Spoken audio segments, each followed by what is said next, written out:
friends, how do you do today? I hope that you're doing wonderful. I should be a little bit more, here? Yeah, here? Does that work? Does that work? I think I'm over here. Is it here? Hi. Hi. Hi. Hi. Hi. Hi. There you are. Hi. How are you doing today? Are you having a good day today? I hope that you're having a wonderful day today.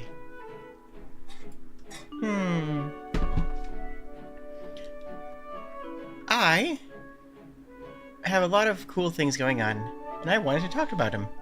But I also have no plans whatsoever, so we can talk about whatever you guys want to talk about. My eyes tracking good? Cool. Ooh, you had D&D this morning. And yes, I do remember you. How is your day? So. Adjust my headphone volume slightly. There we go. Good, good, good, good, good, good, good, good, good. Okay, so, hi. I have a couple channel update stuffs. I have a couple of life update stuffs. I have a couple of general update stuffs, I guess you could say. And I have, I don't know, some general time just to vibe. Just imagining eating a bunch of minifigs. Wait, minifigs? You mean like miniature fig Newtons, or do you mean like miniature figures, like tabletop minis? Because that sounds a lot less appetizing. Cookies for breakfast? Totally valid. Cereal is basically cookies, you know? Cereal's not good for you. Anybody who actually tells you that cereal is acceptable for breakfast, just eat cheesecake for breakfast. Just eat cheesecake! I mean, look at the ingredient. I'm gonna look them up right now. I'm gonna look up right now for you live cheesecake ingredients. You ready for this? Okay. Where? I hate recipe websites. I hate how they make you scroll through 60 bazillion ads before you actually get down to things. Alright, graham cracker crumbs, healthy. Graham crackers are healthy. One of the healthiest types of crackers. Granulated sugar, okay, not great, but it's 50 grams, you know, you can work with that. Unsalted butter, I mean, I would use salted butter, but, I mean, yeah. But.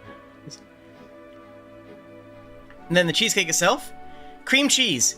It's cheese. Cheese is good for you. Cheese is great. Sour cream. Sour cream is healthy. You put it on tacos. Tacos are healthy. Good. Fantastic. Vanilla extract. Vanilla extract. Perfectly healthy. Delicious. Fantastic. Fresh lemon juice. The healthiest thing. Like, there's a few things that are healthier than fresh lemon juice. And then 3 large eggs. In other words, what I'm saying is that cheesecake is healthy, and you should eat cheesecake for breakfast. This is just a fact. This is just how the world works, okay? Okay. Good life advice. Brought to you by Jade, by Jade the Kobold. You told, Adrian was still crazy of, City 012. I don't understand. You were going on about Mario Hoops 3-on-3 yesterday a lot, and I don't know why, and I don't know what you're meaning by it. I don't know what you're trying to get at with that, genuinely. I'm not, like, you know, calling out or anything. I just genuinely don't know where you're going with that. Pardon me. You rarely enjoy cereal? That's fair. I have never played Mario Hoops, and I had no idea it had a character in it, and I have no idea what you mean by anything by that statement. I haven't the slightest. I haven't played my DS for ages. I mean, that's not entirely true. I just played the Castlevania DS games, but, like, yeah, I guess that counts. That totally counts. I like the DS as a system. The DS is a really good system. Just, like, surprisingly good in a lot of ways.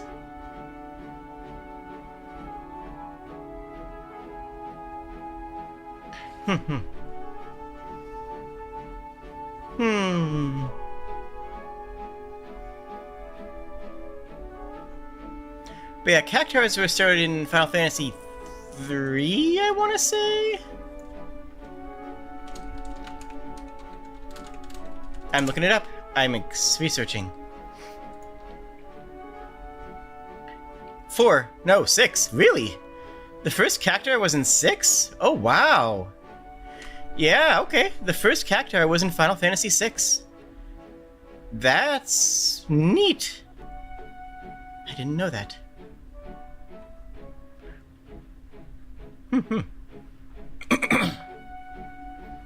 Yep, and hello, Asvale.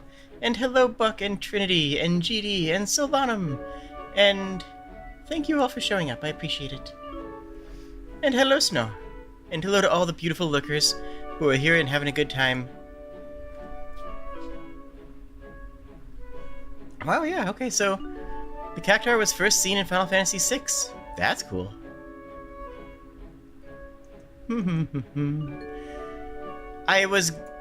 Okay, so a few things that are going to be changing on the channel. If you want to go into channel updates, we can just talk about whatever you guys want to talk about, of course. Let me shimmy over to here. Might as well be center frame. Nothing else is going on, so I can chill in center frame. Yeah, I am center frame now.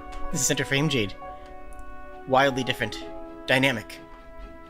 Stylish. Wait, can I do a cactuar pose with my hand tracking? Kind of. Kind of. Not really. Not quite.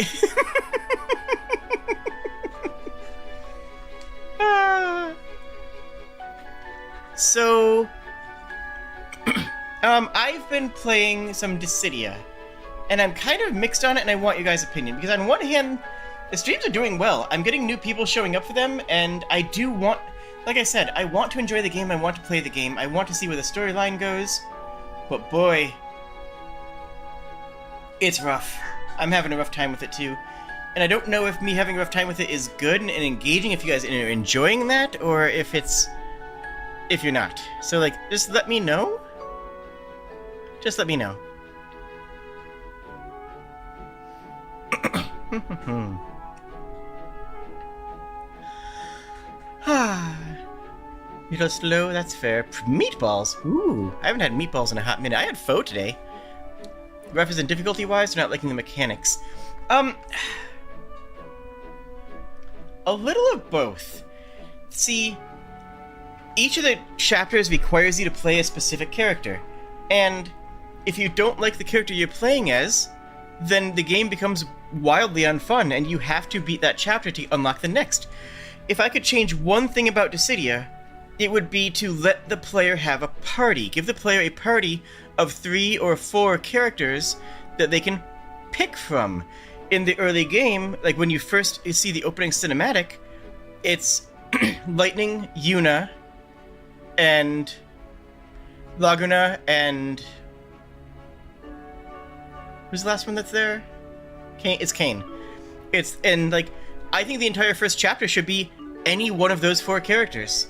Then the next chapter after that is who was it? I forget. But there's 2 characters that are narratively important in that chapter, and I don't know why they don't give you the option of 2 characters with different playstyles. Because if you don't like the playstyle of a character, that's fine.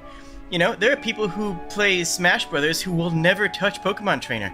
There are people who play Smash Brothers who will never touch Bowser or DK because they don't like the heavies. Likewise, there are people who don't like the lights who will never touch Kirby or Jigglypuff because that's not their playstyle, and that's fine. But the storyline requires you to play characters that you might hate, and if the game forces me to play as the Emperor, that might just be it, because I do not want to play that character. He's just blindingly unfun for me. And like, if I could change one thing about it, it would be you have a narrative setup that allows to have multiple characters between 2 and 4 in a region, or you could easily rewrite it to accommodate that. And just make sure that there's some play variety there, like, you know, have a ranged attacker and a melee attacker at the same time, or have a zoner and a rushdown character at the same time, and say you have to pick one of those characters, and then allow the player to pick one of those characters and say, okay, cool, awesome, go through this chapter with whatever you want, but instead it locks you in.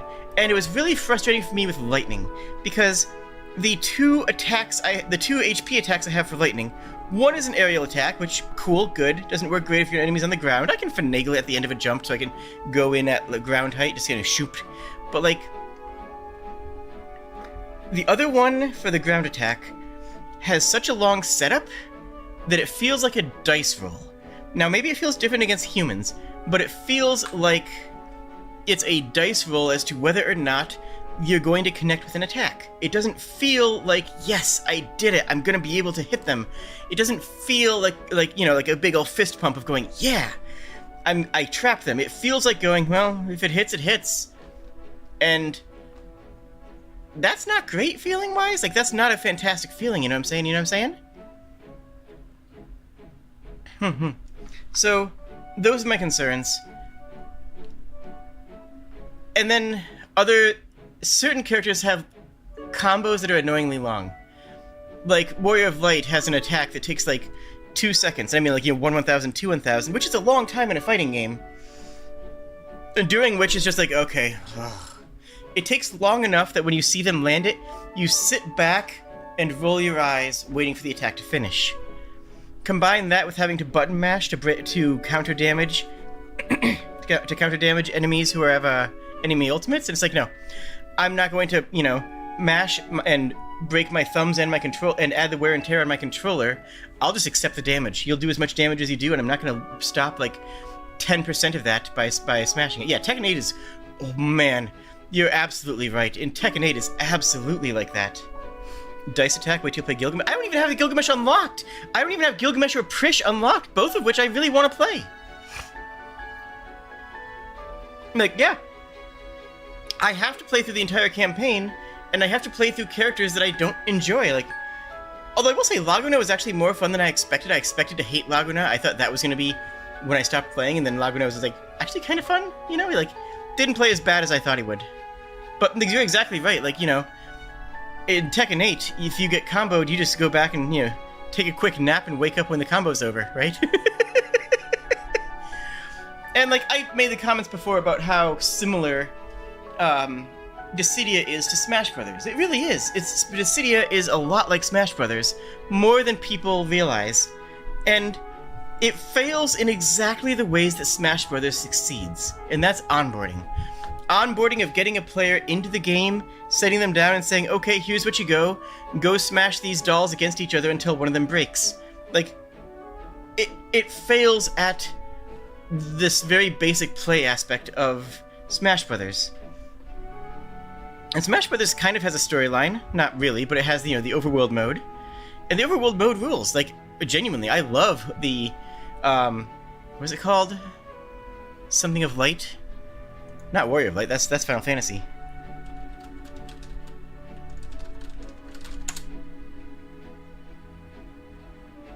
What's it called? Sorry, just looking it up right now.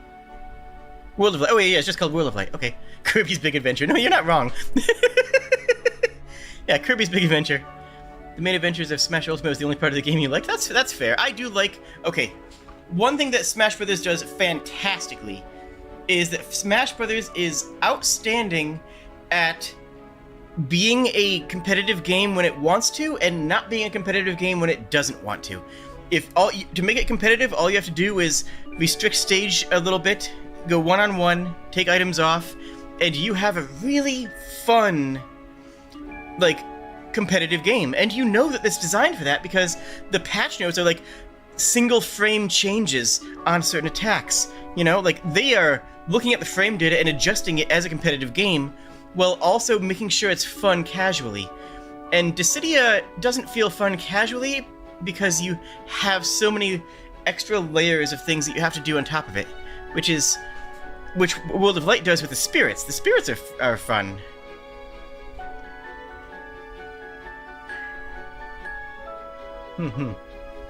Asriel, you were really stuck on Ferdinax, weren't you? I don't know, they're not even here today. Yeah, they did very well combining casual and competitive play in Smash, and I think that's honestly one of the highlights of the entire game, is that they absolutely knocked that out of the park, which is great, which is like, that's great! They did so well with that. It just makes the game so much of a delight, casually, you know? You don't have to be powerful at the game.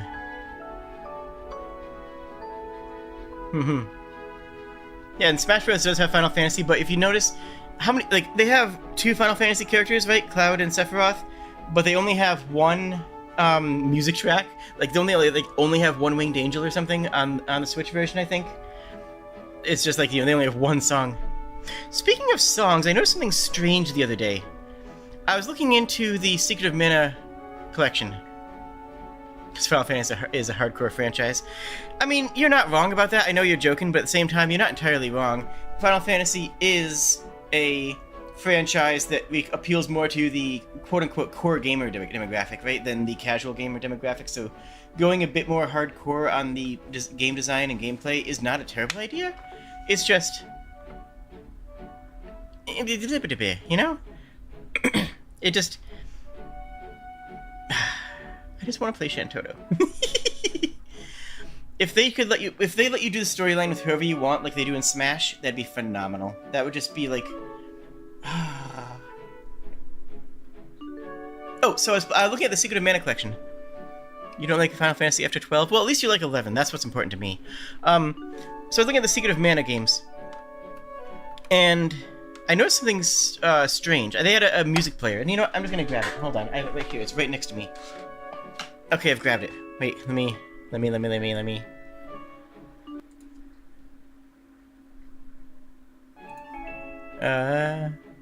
There.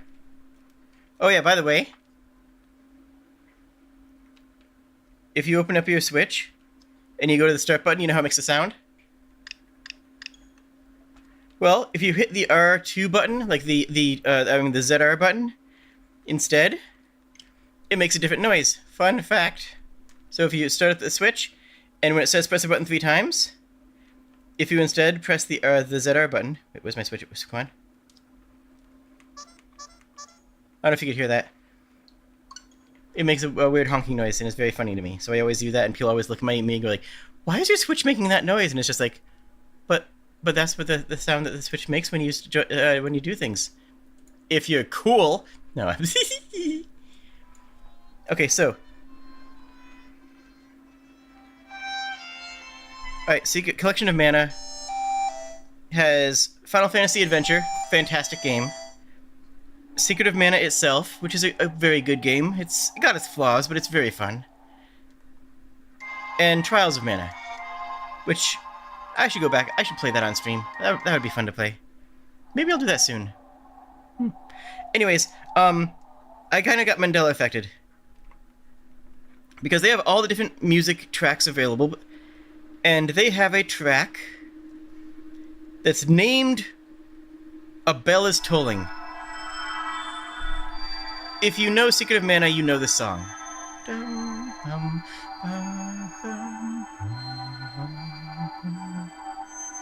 I love this song. Great song. There's a problem, though. It's titled A Bell is Tolling. That's not the name of the song. The song, when I was growing up, was called 8 Ringing Bells. I have, like, a Secret of Mana CD that I swear has the song 8 Ringing Bells. But this official release, with it actually has a music player, has A Bell is Tolling. And it's like, no, that's not right. That's not the song. The song is 8... And I don't know what to do about this information. I looked it up online on the YouTubes, because of course I did. I'm a YouTuber. And... Sorry. And, like... There's people who have like, covers of the song under both titles. Some people have it under A Bell is Tolling, and some people have different, sets under 8 Ringing Bells. And I think it's like some sort of Mandela effect thing, where people are just like not sure which song is which. Maybe the early translation. That's realistically what it probably is, but like, it's also kind of weird, because like that's also Final Fantasy Adventure is great and underrated.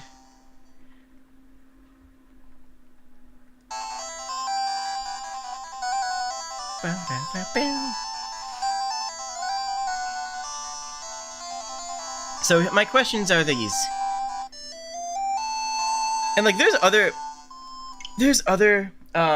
remakes of Final Fantasy Adventure, but like as from my experience, and I could be wrong about this, I think all the remakes of Final Fantasy Adventure are worse than the original. And yes, I do remember we were talking in Japanese. That was fun. I was in a D&D game, so I couldn't really talk vocally to you, so I was just, typing in text. You assume the original song title was in Japanese? Yeah, almost certainly. But it's just, it still kind of like, struck me as like, wait a minute, I know this song, I love this song, I can't be right. So. I don't know if I'm going to be continuing Dissidia. I want to, and I think I will be, but there's going to be a point where I won't. Hopefully I can complete the storyline. Hopefully it stays fun the whole time.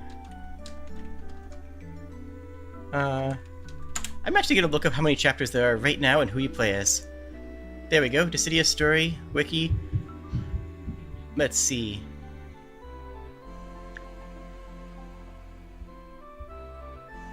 Uh, 012 is the version I'm playing.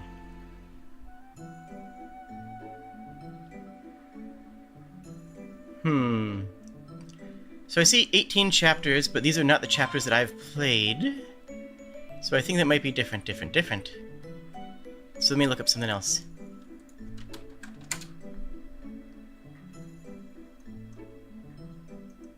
How many chapters are there in 012 story? There are 8 chapters, and we're on 6? I think? So we are actually almost done with that.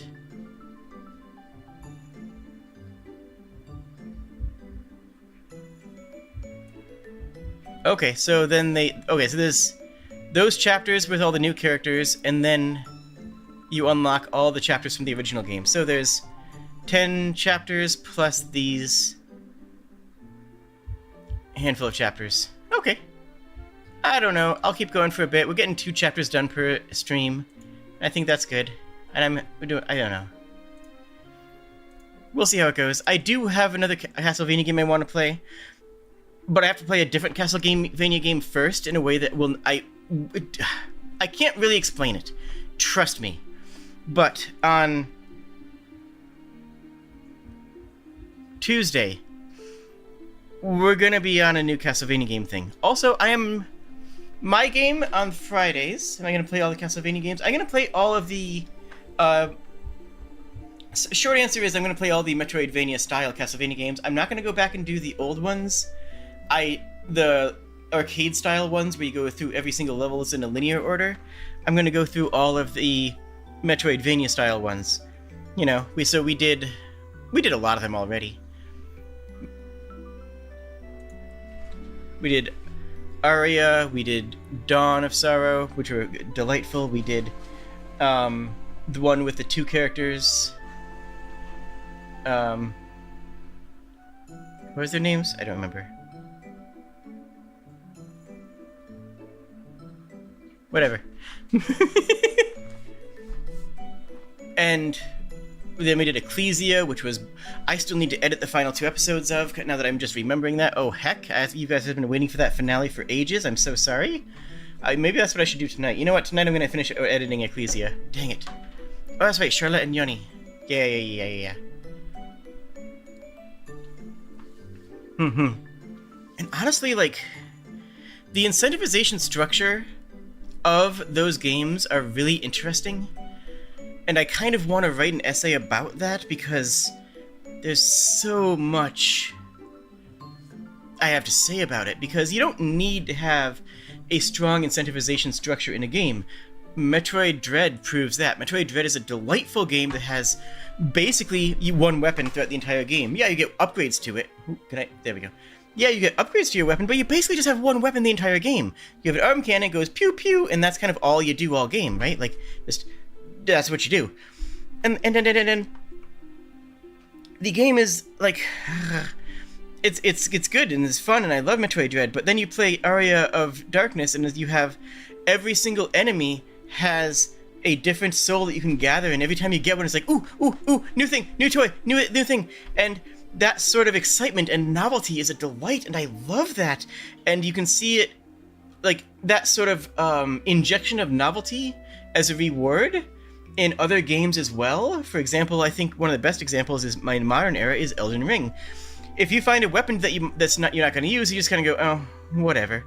But you're always happy to find an Ash of War, even if you're never going to use that Ash of War. Finding an Ash of War is always a reward because you go, oh, ooh, what's this do? What's this? What can I put it on? Can I do a thing? I want to see the animation.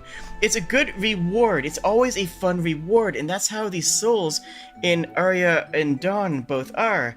And I thought that was going to be true in the other Castlevania games, and then it wasn't. Because in Portrait of Ruin... That was the game. Yeah, that was the name. In Portrait of Ruin, there's almost... You have... Aside from not having souls from everything, which is already losing a bazillion different, like... You know, I'm looking a bit too high. Hold on, let me just... Yeah, there we go. Are we good? There we go. That's better. Oh, cheers, Susan. And then, it's a pleasure to see you as always. Yeah. Jeez.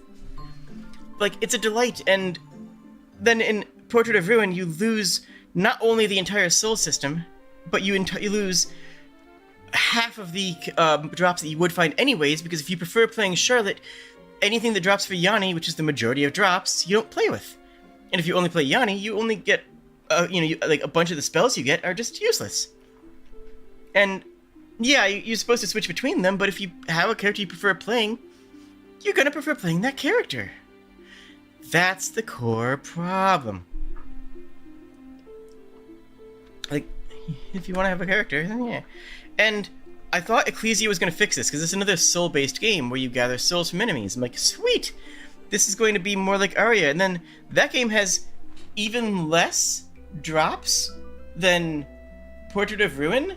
Like, you don't get weapons, you don't get a diversity of weapons, and the number of attacks you have feels so wildly limited compared to Arya and Dawn. And like, it's weird. I don't know, it just feels weird. I feel weird about it. But again, like, Metroid does it without that. Metroid does a good job of not having that mechanic in it whatsoever and feeling more complete, feeling better, feeling more... what's the word? I don't know. Okay, I guess I should phrase it this way. Metroid gives its novelty in different ways. Does that make sense? Metroid gives its novelty not in drops and item upgrades, but in backgrounds and challenges. And I think that's interesting. It's different, but it's interesting. Metroid Prime 4? I haven't done a lot of the Metroid Prime series, but I'm certainly not opposed to it. I'm really excited for it to exist. I'm excited for it to come out and to hear about it and to see what they do, and I think it's going to do some really cool stuff. But I haven't played all the Prime games, and I don't know if I should play Prime 4 without having played more of the Prime games. You know what I'm saying? You know what I'm saying? So I don't know if how I'm going to go with Prime. I played Spiro Reignited. Yeah, that was my friend's speedrun. That was a lot of fun. That was just, you know, them doing a speedrun and me being a couch, and it was great. But that was more of a specialty thing. We'll probably do that again, to be perfectly honest. Especially if we get into GDQ, in which case we'll probably do a whole bunch of those so that, you know, we can have a good GDQ couch, because I'll be at GDQ, and that'll be my face reveal.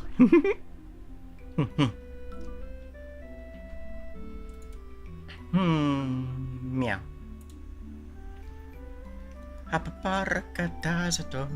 So. Oh, the game with Liv is going to be ending in the near future. By near future, it's probably going to be like another month or so. Or 2 months, I don't know. But that game, I'm going to be bowing out of when there's, next time there is a narrative break for it. I'm going to be finishing the first chapter, the first main story arc. And then once that story arc is complete, I'm going to gracefully bow, say thank you, and I'm going to basically say it in character. I'm going to say, this is your adventure, not mine. I was here, and I was, glad that I could have gone with you, but I'm going to be focusing on other things now. And that's kind of where I am with it, right now. That game is a good game of hanging out with friends, but it's less of a performance, and I've mostly played D&D with actors, and I've mostly played D&D as a performance, and I kind of prefer it that way, you know? Like, I like the people. I'm definitely, unquestionably, gonna do more stuff with Liv, gonna do more stuff with Linen. The rest of them, if they reach out to me, maybe, but those two, for a certainty, I will be doing more stuff with. But the D&D game I won't be hanging out in forever. You know, it's not, if there's a forever game, it's not gonna be that one.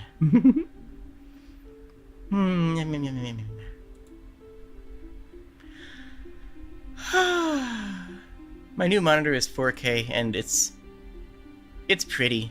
It's not like the best. It doesn't have the darkest, blacks, and it's not like an OLED or anything fancy.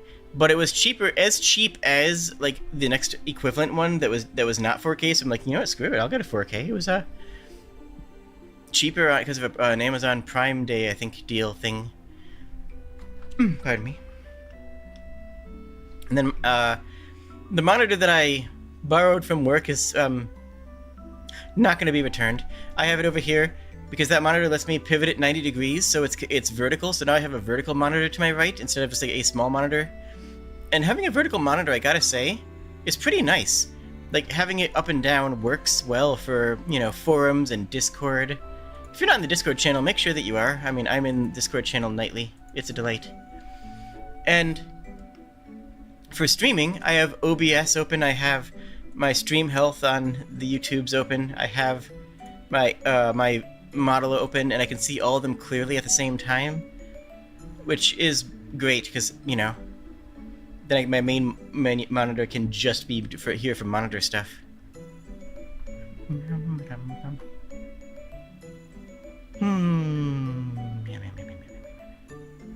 So yeah, after I do the rest of the Castlevania games, I was thinking about going through a couple of retro games that I enjoy, and then I'm going to go back into more Metroidvanias.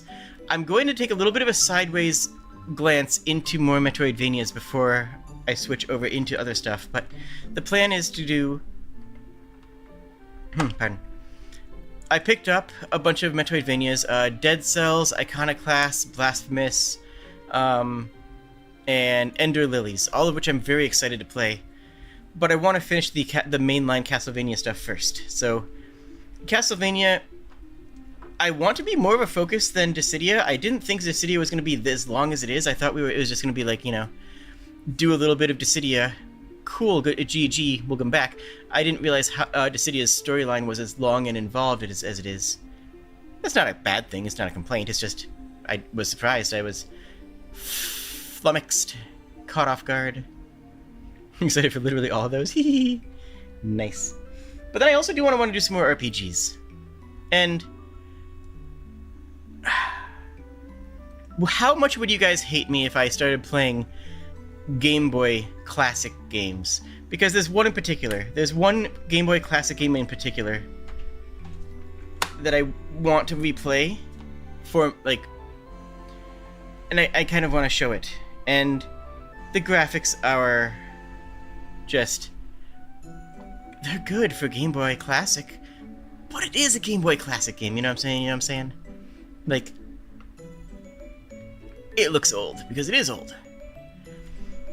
But it's Saga 3, Final Fantasy Legend 3, a delightful game that I love. I played the remake of it on the channel, and it was my first time playing the remake, and the remake was bad, very bad. Don't even look up the VODs. Like the remake is actually really bad, and half of my time playing it was just hate playing it because I was so mad at how badly they butchered the remake.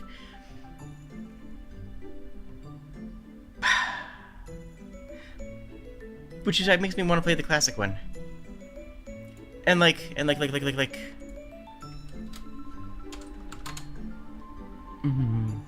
Game Boy Advance? Yeah. No, this is Game Boy Classic. I'm talking Game Boy, like the original Game Boy.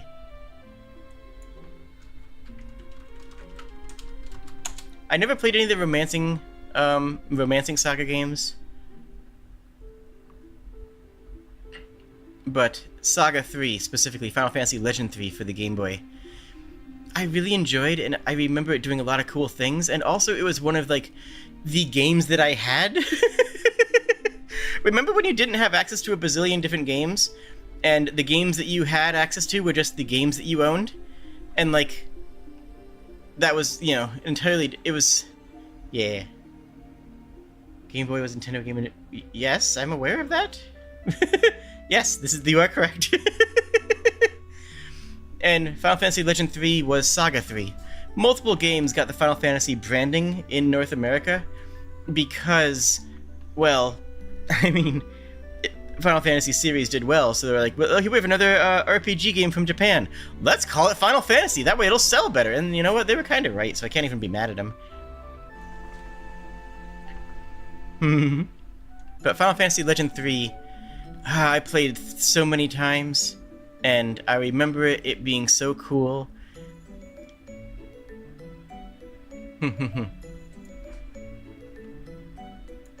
And the mechanics in the remake just kind of butchered it. They messed with the mechanics, which is something you shouldn't do. If you're doing a remake of a game that has, you know, known and loved mechanics, make sure you have those mechanics. Don't shatter things. Don't do that thing the way you shatter things. Just do not. I would consider not doing that thing. Hara. And then, yeah, like Seiken Densetsu 3, or playing Secret of Mana, or playing through Final Fantasy Adventure, which is a Seiken Densetsu 1. Secret of Mana is Seiken Densetsu 2, and then Seiken Densetsu 3 is, well, Legend of Mana, I want to say? Dang it, I was looking at it just a second ago when I had it pulled up. Let me check.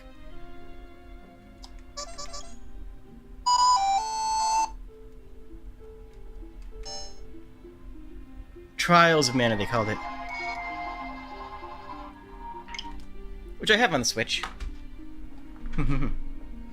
I do try to own the games that I play, you know. But even when I own them, I do frequently play them on emulator. Because, well, it's easier to stream off of. And I can add in shaders to make it look better. Look at the first episode of Dissidia and compare it to the second. It's like night and day. The first episode of Dissidia and the second episode of Dissidia are... Go check it out on the channel, you know, look at both those VODs side by side, you know?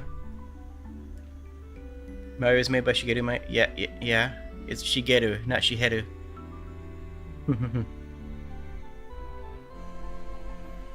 You're just working off of basic trivia facts, huh? Yeah. Nintendo started with playing cards as a tabletop gaming company. It's true. And the original Famicom system was pretty heckin' cool. I still have my NES, my Nintendo, my Famicom. You don't have to be sorry.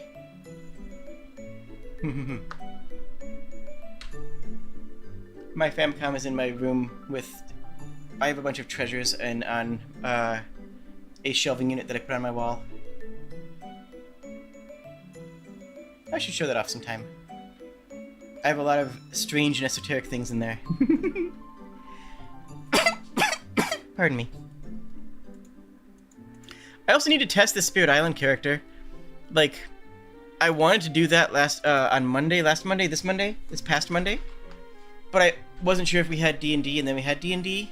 And then afterwards, we played... I didn't have an opportunity to do it with the stream. What was? The Spirit Island stream? Yeah, that was fun. I like Spirit Island with Sprig.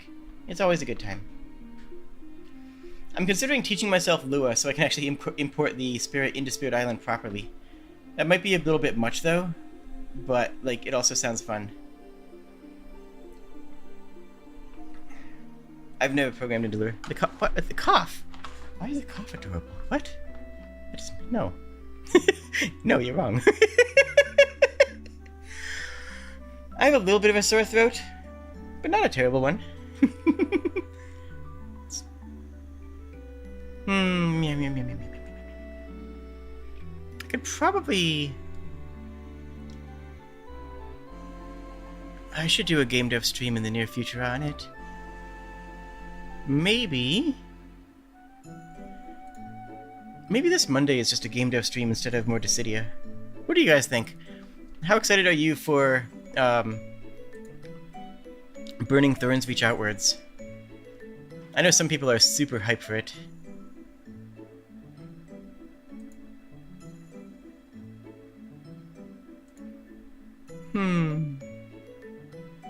Hello, where? Uwooer. I know I've seen you before, but I've always read your name as Uware, just like sort of like, you know, Uware, you know, like that sort of thing. Now I'm actually looking at it, and it's definitely Uwooer, as in one who uwoos. I understand this now. I am enlightened. I see. It all makes sense now.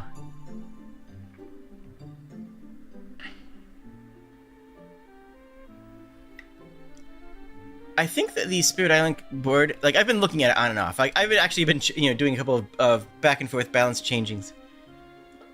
You also nya on the server? Very good. Might be fun to see Spirit Island madness with a touch of my own madness. I am really... I don't know about concerned, but I'm really interested in how it plays out, because it's a really delicate balance situation. On one hand, it might be too powerful because it can add so many wilds early on, and adding wilds early on, like, can prevent the explorers from exploring, of course, and then that might just give you the foothold you need to become dominant in the mid-game by never letting the spirits, the enemies, really onto the island. But then again, early game, you have very few card plays and very limited positioning. Where you can play stuff. So maybe that's not the case. Maybe that's simply not. Maybe it's going to be too weak early game until you can actually get multiple wilds that you can actually push around properly. Maybe it's too powerful because you can add a lot of fear the way things are laid out. Or maybe that's not enough. I don't know. I'm excited though, because it looks balanced and by instinct, and there's a certain amount of game dev that does go by instinct. There is a certain amount of game design where you just sit back and go, you know what? This looks right. This seems right. This feels right. And that is a skill that you build with years and years of practice. It's a skill that you build up over time. Like, there's an old quote from... It's attributed to Henry Ford, but realistically it's not him. Though I do believe the quote it was made by someone. But the quote goes that, well, the story, I guess, goes that someone told Henry Ford, and again, it was almost certainly not actually Henry Ford, it was attributed to him, told him that, hey, I have a machine that needs fixing, can you come out and fix it? And he says, okay. Comes out, looks at it, grabs a hammer, and hits it like 3 times on one of the side walls of the machine, and the machine clinks back up, stops ticking or whatever was wrong with it. Says, "Here you go. That'll be $5,000 for the repair bill." And they go, "What?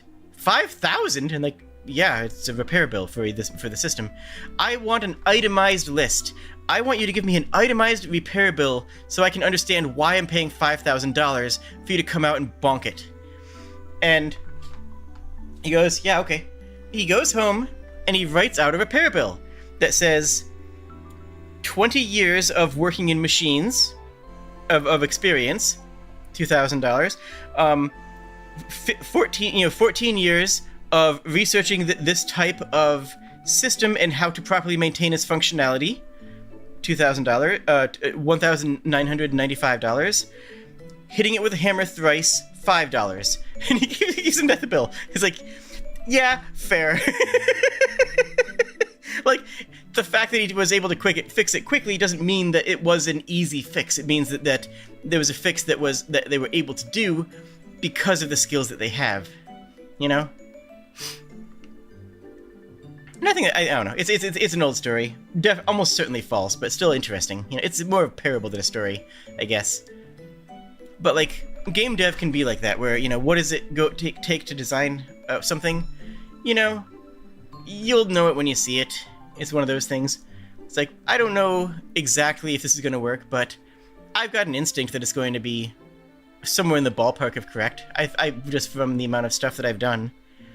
Old times fact, yeah, that's also true. Is 1800s, I guess. 5K. I don't know. Probably like $60 billion now. Old times the US 5K even.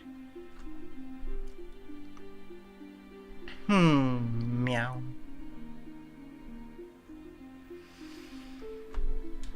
Water. Meow, meow, meow, meow, meow. So. Did I just meow? Yes. Kobolds can meow. It's a thing. Don't worry about it. Kobolds are very powerful because they can both yip and meow. It's true. It's true. That's just science. Oh, that was my water bucket. If you hear this, it means that I just had a sip of water. That's literally what that sound means. It means... Because, okay, if anybody didn't know this, I have a bucket for water at my desk. I don't have, like, a water bottle. I don't have a glass. I have an actual literal bucket. A metal bucket with a metal straw.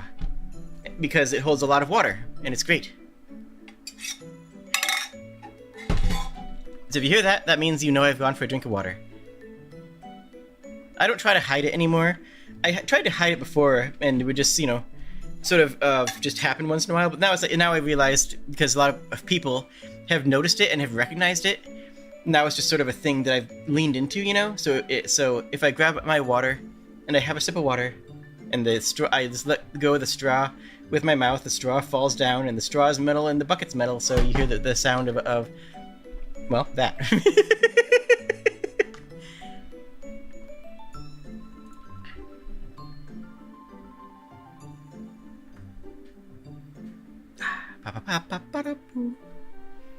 Meow, meow, meow, meow, meow, meow, meow. Hydration is important to keep the machine running. Absolutely true. If you want to stream, you need to like water more than Michael Phelps, I've heard people say. Because you need it for your throat. And you need your throat to stream. And I have a little bit of a sore throat, which means I'm having even more water than normal. And I had pho today. And I've never had pho before, and it was good. Seriously, I've never had pho. Then I found a pho place, and I was like, you know what? Heck it. I'm going for pho. So I went to a pho place, and it was very good, and I enjoyed it. And then I got cupcakes. And then I went into, like, an all-year-round Halloween store. No, really, it's a Halloween store that's open all year round. It's like, cool. And they had some horror stuff, and it's like, I don't really care that much for horror, but it was fun, you know. They had pins, and I'm like, okay, there's a bunch of interesting pins here. If I can find one from something that I recognize and like, sure. I don't need a anime chibi Freddy Krueger pin. That's not exactly my jam. But I'm thinking, you know what? If I can find, like, a Yume Nikki pin, because they have, like, you know, classic 80s stuff from, you know, like, retro nostalgia stuff. And surprisingly, they actually had a couple of VTubers. They actually had Picota and Gura pins. I'm like, huh, neat. I haven't met either of them. I've met some of Hololive, but not them. And it was just like, huh, that's cool.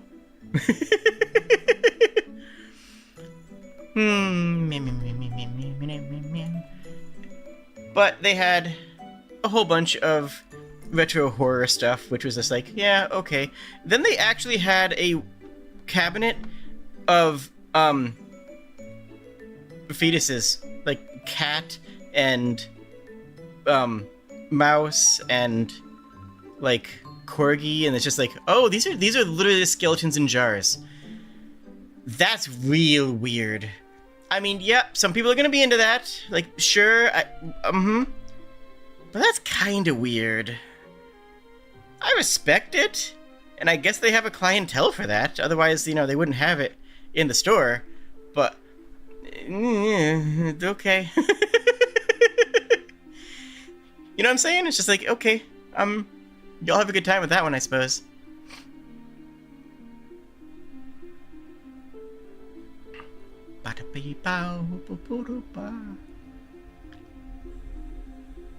So I'm gonna keep on going with I'm gonna do a game dev stream on Monday, which is going to be Burning Thorns.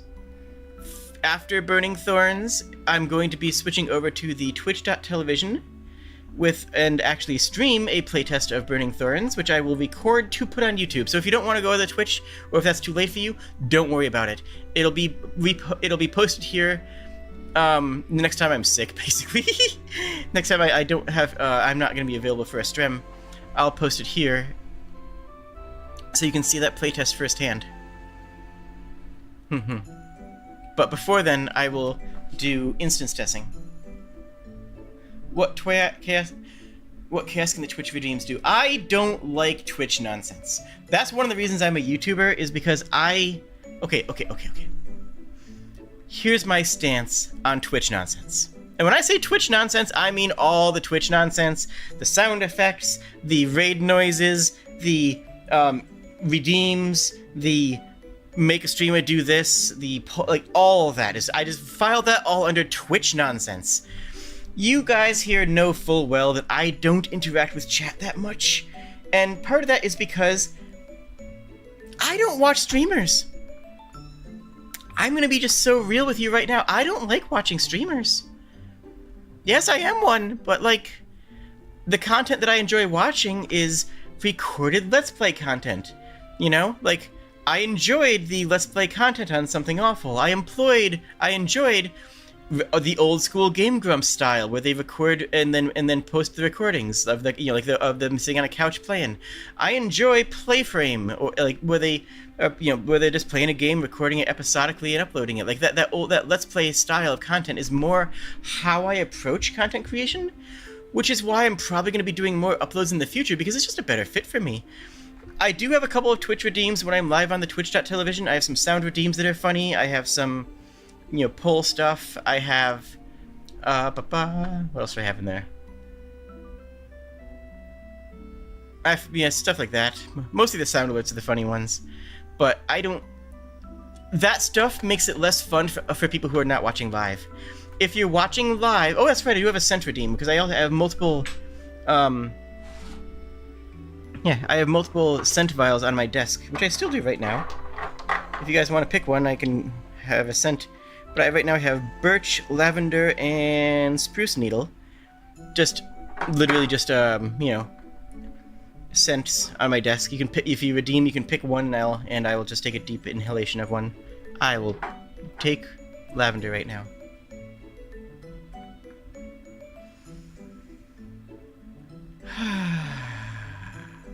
It is relaxing. It is a good redeem. That's my favorite redeem. It's also one that I've never seen anyone else do, which makes it more mine. You know what I'm saying? But my style is more, you're watching me to watch me play the game and to hear my insight into the game, rather than for me to be constantly interacting with with chat, right? I will look to chat every once in a while. I will answer chat questions, but in general, the offline recordings style works well for me. So the live recordings where I'm sitting just talking with people tend to lean more towards that style of an offline recording, where I'm not constantly engaging with chat. Because if you've ever sat down and watched a Twitch VOD, which you can do, and I have done several times, like Alpha Rad is one that I have watched several VODs of, it just has a different feel from watching somebody who has a Let's Play, like Game Grumps or Playframe are the two examples I use.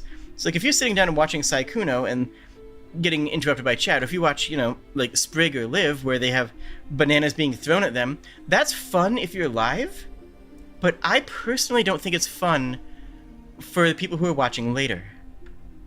And I'm the kind of person who will watch in my own time when I want to watch, instead of watching live. That's just how I do. That's just the kind of stuff I enjoy. That's just how I engage with it. So yeah, I do have some Twitch redeems, but that's just sort of an explanation of why I don't have a lot of fancy Twitch redeems. It's just not my style. It's just not a style that I personally enjoy watching, and then thus it's not a style that I do when I'm streaming, because it's not what I want my streams to be.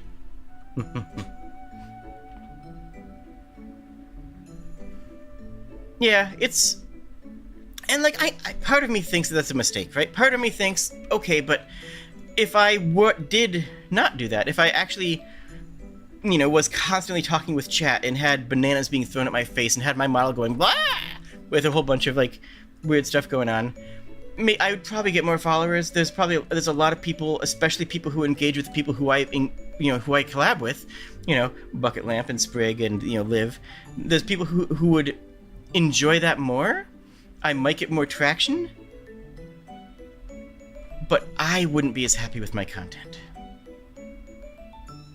I wouldn't be as happy as somebody sitting back to watch content, to watch streams, to watch stuff. I wouldn't be enjoying it as much. And that's important to me, and deal with it. That's really the summary of the past 10 minutes of conversation is, deal with it.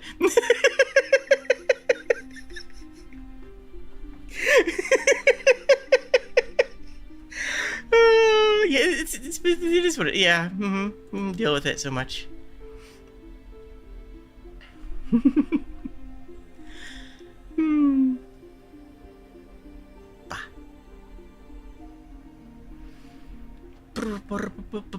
And I'll probably start doing more uploaded content, and if I get a new job that interrupts my streaming schedule, I'll probably start doing more primarily upload content if it conflicts with my with my work, because I am still looking for a job. Wish me luck on that one. Send me energy in that front for sure.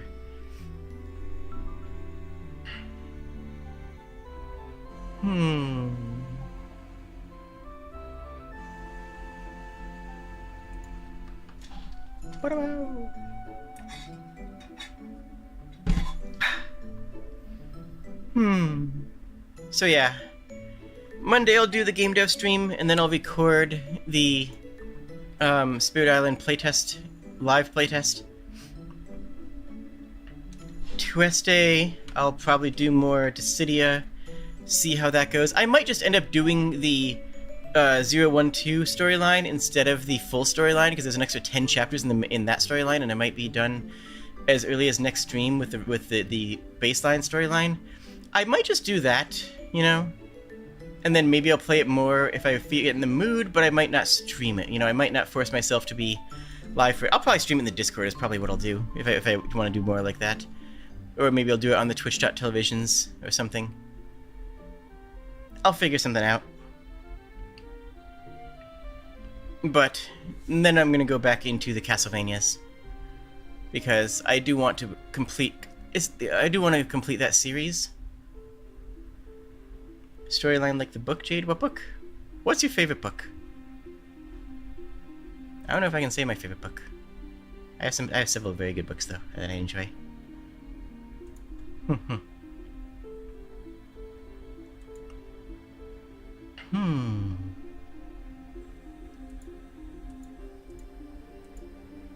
And if anyone has book recommendations, put them in the Discord. Let me know, because A Bad Case of Stripes. I'm not familiar with that book. I have read Cloud. Let's see. Jade cannot say the Count of Monte Cristo. That is a very good book. It's also a terrible book, but it's a very good book at the same time. Oh, and for anybody who's been requesting like Genshin or Zenless Zero, it's not the kind of story writing that I like. I like stories that have that are written with a beginning, middle, and end. I like more cohesive storylines. I don't generally like the serialized storylines, like your One Piece and your Bleach and your yeah. Final Fantasy XI I like because each expansion storyline is more structured like that, and I hear that 14 is as well, but I'm kind of done with 14. I played a lot of 14. I played enough 14 to be endgame and to be... I have my gamer cred on 14. Trust me. If you come at me, I can assure you that I've played enough 14 to make an informed decision, but that the game is not entirely for me. I prefer... I don't know. It's just not for me, and that's okay. When you were kids, you finished the book of Bad Case of Stripes? Oh. I haven't read that. Talking to Dragons. It sounds like a good story. I did like the Dragon Wilds, but you have to read several books to lead up to it. The Rain Wilds books.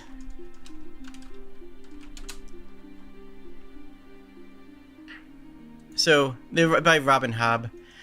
You kind of have to have already read the Live Ship Traders. You don't have to read the Tawny Man or the Farseer trilogy, though Farseer is pretty good as well. But I do recommend, if you want to read the Rainwild Chronicles, which are Dragon Keeper, Dragon Haven, City of Dragons, and Blood of Dragons, you should start with Live Ship Traders. Live Ship Traders is Ship of Magic, The Mad Ship, and Ship of Destiny. Those are good books that I enjoyed, and that leads into the Rainwild Chronicles very nicely. But, like, you have to read the first set first. Those are good books. I enjoy them. Hello, Jester Maker. Welcome. And then another fun one was... what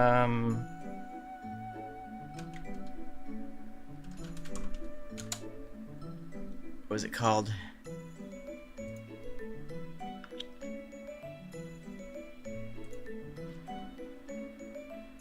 Yes, the Agent of Hell series by Jacqueline Carey with Dark Currents, Autumn Bones, Poison Fruit. Those are campy. Those are very Buffy the Vampire. Like it's corny. It's cheesy. It's romance. They are super lame, and I love them. And Santa Olivia is very fun and very gay. And there's other books by her that I can't talk about on the YouTubes. But In the Name of the... Patrick Rothfuss is great, and I can't wait for it to finish. I do like In the Name of the Wind. I really enjoyed those two books, and the interlude book that he made as well, with the very different writing style. I enjoyed, but I kind of don't want to read any more until he finishes a story, right? Like, I don't want to read and then hit a cliffhanger and sit down and cry, right? That's not great. That's not a great experience for me. I'd rather wait until it's done. Kind of like where I am on Final Fantasy VII Remake. I will play Final Fantasy VII Remake when the Final Fantasy VII Remake is complete. You know? I will play Deltarune when Deltarune is complete and able to be played. You know what I'm saying? You know what I'm saying?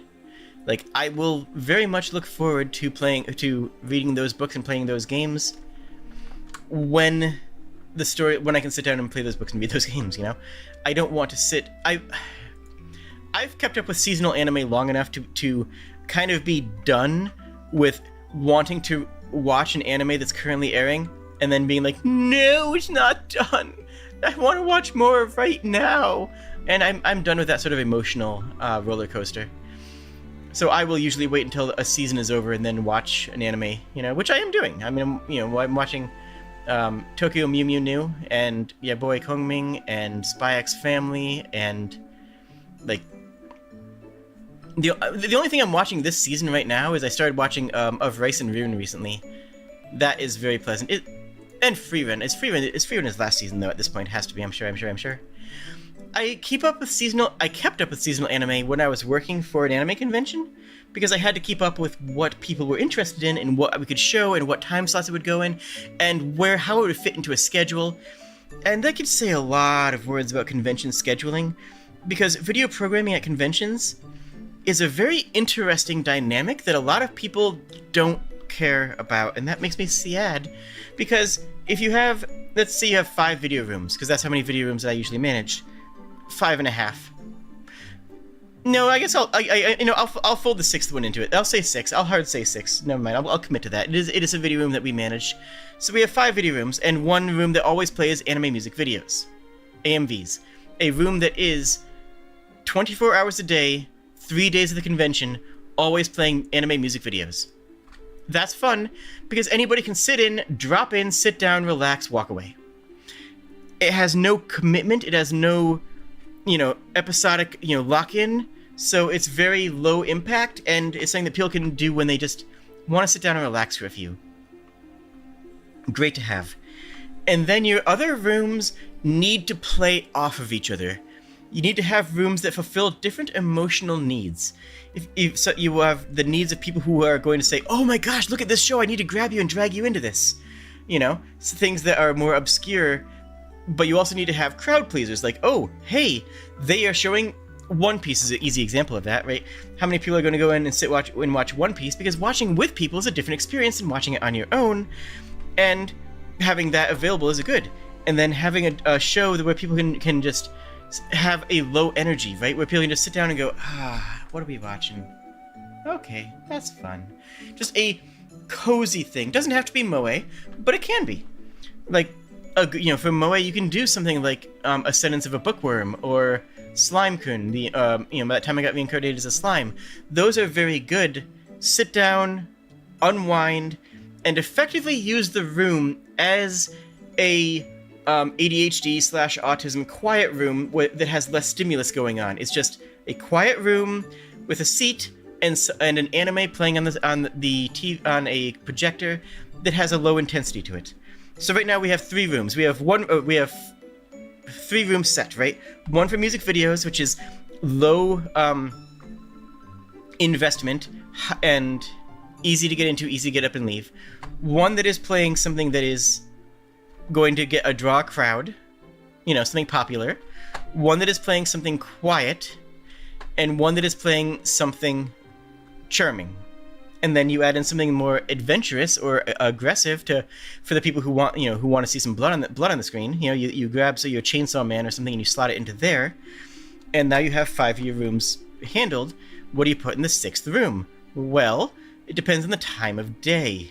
The time of day will determine what that last slot is, whether that's going to be something that's going to be get up and go in the morning, or relax after lunch in the afternoon, or it's tired but I want to stay up and do something in the evening. That might be a little bit more off the wall and zany. And then you switch over the genres while roughly keeping those themes intact, so that someone always has something more quiet to go to. But it could be a more quiet shonen anime, like One Punch Man.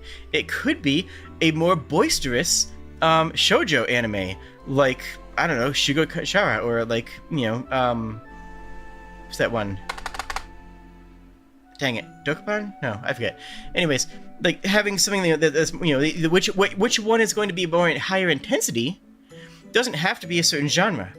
Your draw anime could be a shoujo anime, it could be a shoujo draw anime, or it could be a shonen draw anime, or it could be a retro and like play Mazinger and people go like, whoa, they're playing that? Let's go and check that out.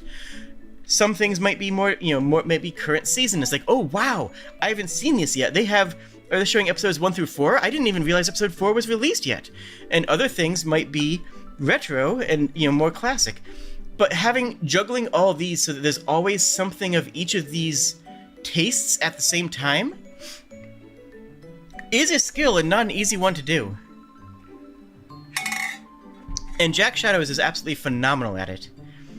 I had my input on it as well, of course, especially in the later evenings when we did fun time anime. But yes. But by and large, like the scheduling was intricate and ornate and beautiful. And I feel like a lot of other conventions didn't put as much effort into it, which is why I think a lot of other conventions didn't have as successful video programming as the one that I was involved in. I just think that very few conventions were as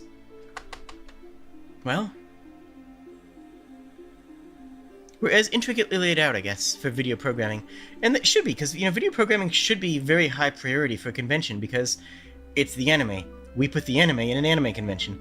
And my style of video programming, specifically the stuff that I personally instituted, spread across the nation and the continent, and went overseas and actually has been used in both Europe and Japan. Specifically styles of video programming, a convention video programming that I personally initiated. And I'm proud of that. I'm really proud of that. I wish that... I wish I was still doing video programming, but at the same time, it definitely was the time for me to bow out,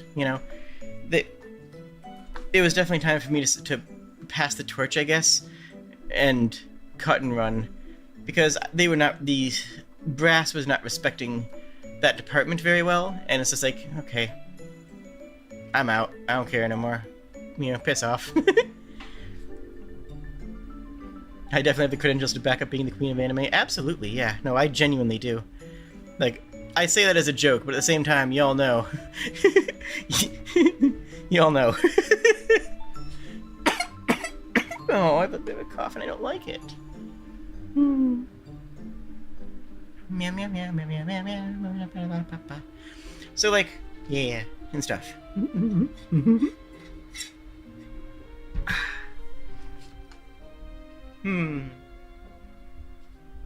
I don't know how much I can talk about the actual things that I instituted here, though. But suffice them to say, they were fun.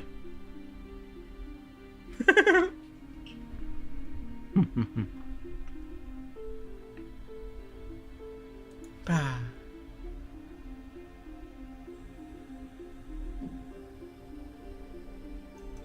Let's see. Oh, I've also recommended several people to read the old Redwall books.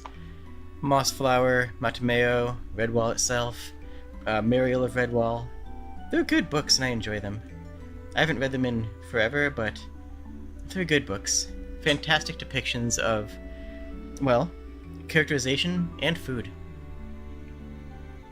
Though they do have some issues in the world building, specifically in always portraying certain characters as bad guys. Like if you see a rat, they're almost always going to be evil, and that's not a bad thing inherently, because it's made for, I mean, young adult, and having that sort of more simple level of, oh yeah, this character is a rat, therefore they're a bad guy, they're a hare, therefore they're a good guy, isn't a bad thing to do. It's, you know, it's very Tolkien-esque in the sense of like, you know, oh, well, yeah, the orcs are bad guys, like, that's fine. But nowadays I prefer more depth in the writing, you know, I prefer more characterization that is personal, you know. I don't like... It feels almost a bit... I don't know. The idea of having everyone of a certain race be acting a certain way just doesn't sit as well in the year of our Lord 2024, right? You know what I'm saying? Like, you know, oh yeah, all the orcs are evil, you know. All of them are just huge jerks, because that's what the orcs are. They all suck. It's just like, yeah, everyone of that group is all bad. Yeah, it's like, oh, wait a minute. This might not be the messaging we want to have anymore. But at the same time, like, you know, it's simple storytelling. Even Tolkien is, you know, like, in that sense, it's like it's just because it's a simple way of telling a story. That doesn't make it bad. But I do think it is worth critiquing. It's worth considering. It's worth looking at and going, is this how we want to still tell stories? And in some cases, yes, in some cases, no, and I don't know. No. I feel weird about it, basically.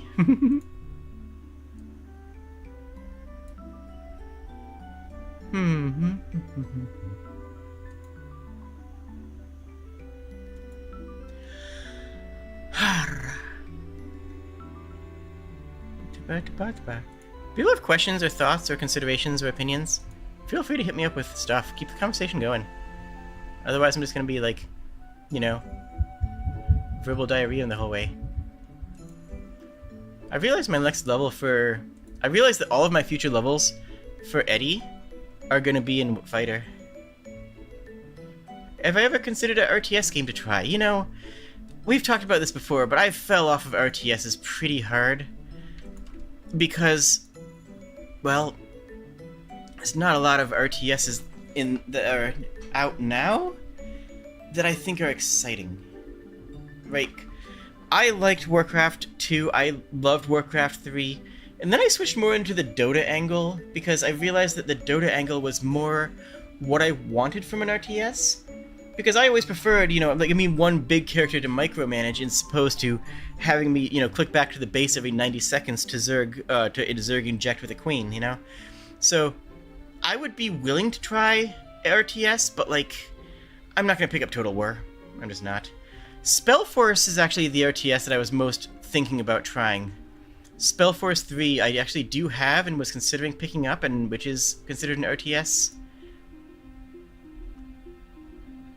And other than that, like, my favorite RTS, yeah, it is different, but at the same time, it kind of rides more the angle, I think. I don't know. I think it rides more of the line between RTS and MOBA. Single-player MOBA. But I honestly, the RTS that I've played recently that I enjoyed the most is Satellite Reign.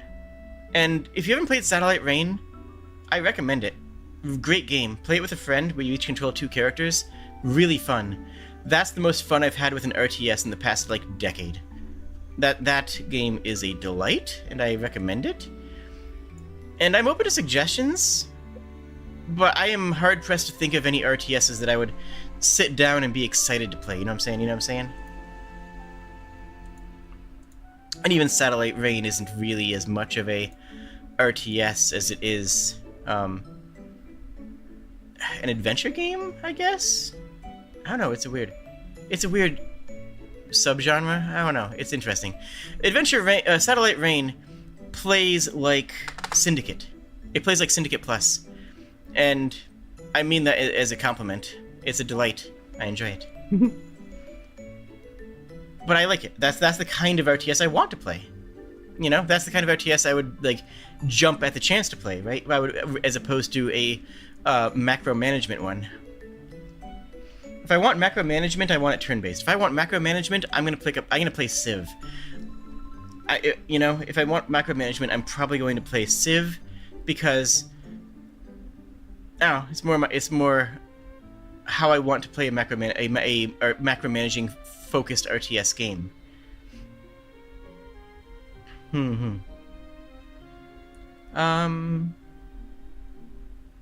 Opinion on thunderstorms. They're lovely. I think people, especially in North America, are way too scared of lightning and thunder, and I think that you should go out in it. Like, you're not made of sugar. Just go outside and go for a walk in a thunderstorm. It's wonderful. It's comfortable. Let yourself be soaked. Wear something that you don't mind being soaked. Put on a bathing suit if you want, and then just go for a walk in sandals and just, like, you know, stretch your arms out and be like, yes, I am in... There you go. And, like, yes, I am in the midst of a thunderstorm, and I feel great. It feels comfortable. I think that people are weirdly scared of rain nowadays. You know what I'm saying? Like, why would people not want to walk in the rain? And, like, yeah, I know you don't want to necessarily go into a pool when there's a storm, but, like, if it's a stream or a river and there's enough trees to form a canopy, you're not gonna get hit by lightning. You'll be fine. You know, I've gone into the hot springs when there's a thunderstorm on, and, like, yeah, it's under a canopy of trees, so I'm not worried about getting zotted. It's just, it's raining and I'm in a hot springs. It feels good. Oh no, I might get wet. Come on. So yeah, that's my thunder thoughts. What about a more squad-based thing? Yeah, I like a squad-based game. Yeah, hit me up. By all means. But...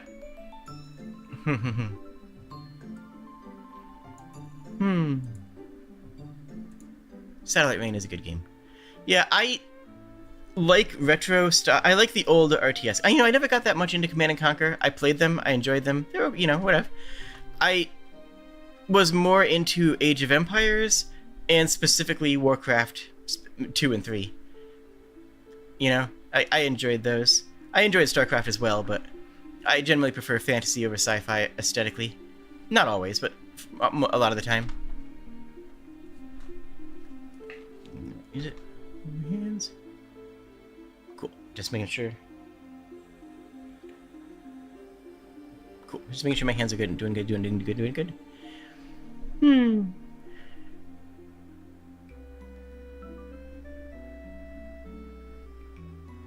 See. What is... Yeah. Yeah, Command & Conquer was a weird middle ground sci-fi, but look, Red Alert is the best Command & Conquer. Red Alert is the best Command & Conquer because it simultaneously doesn't take itself seriously and is internally consistent. It's, like, not going out of its way to be dumb, but also it knows that it's dumb. It's not winking at the camera Ryan Reynolds style, right?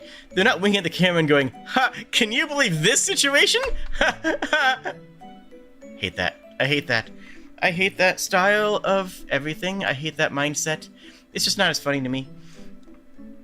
Whereas Red Alert is really nicely nails that.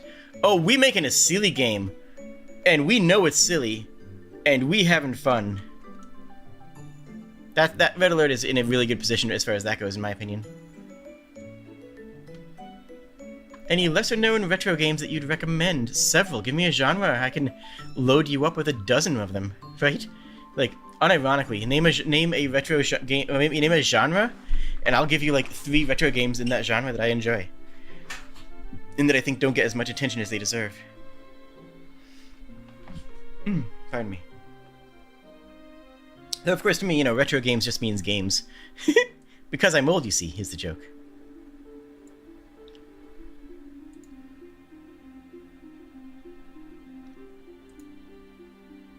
You want games with a good story? Yeah, absolutely. Games with a good story are great. And that's kind of what I focus on the channel, right? I mean, you guys are here because you like games with a good story, right? I don't sit here and play games that don't have good stories, or if I do, it's because they're bad enough that it's funny. Bad enough to be worth critiquing. But a story that makes you think about your choices is kind of different in a way.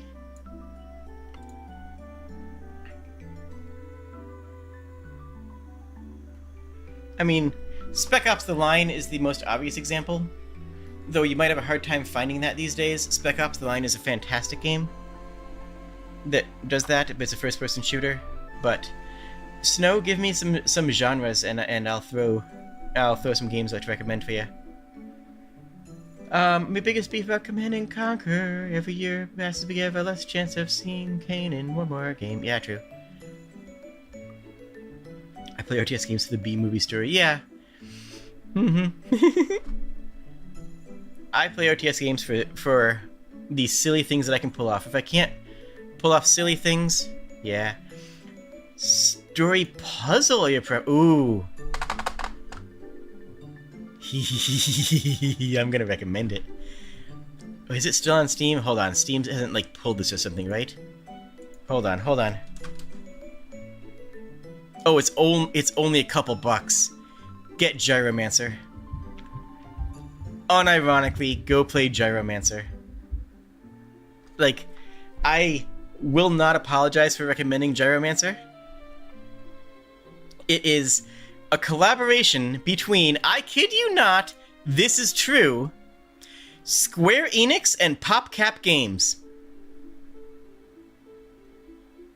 Square Enix and PopCap Games team up to make a gritty fantasy match 3 game.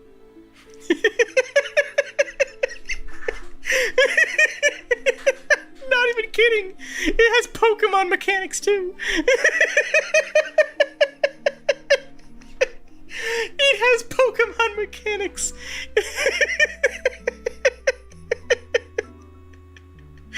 Yes! It is Square Enix and PopCap Games making a match 3 Pokemon game. It is outstanding. It is absolutely absurd. It is stupid, and I love every minute of it. And like, the storyline is edgy, but in the kind of like it doesn't do the wink and nod at camera, but they know their games is being edgy and stupid, and they're like, yeah, we're doubling down on this. We're being really dumb about it, and let's go.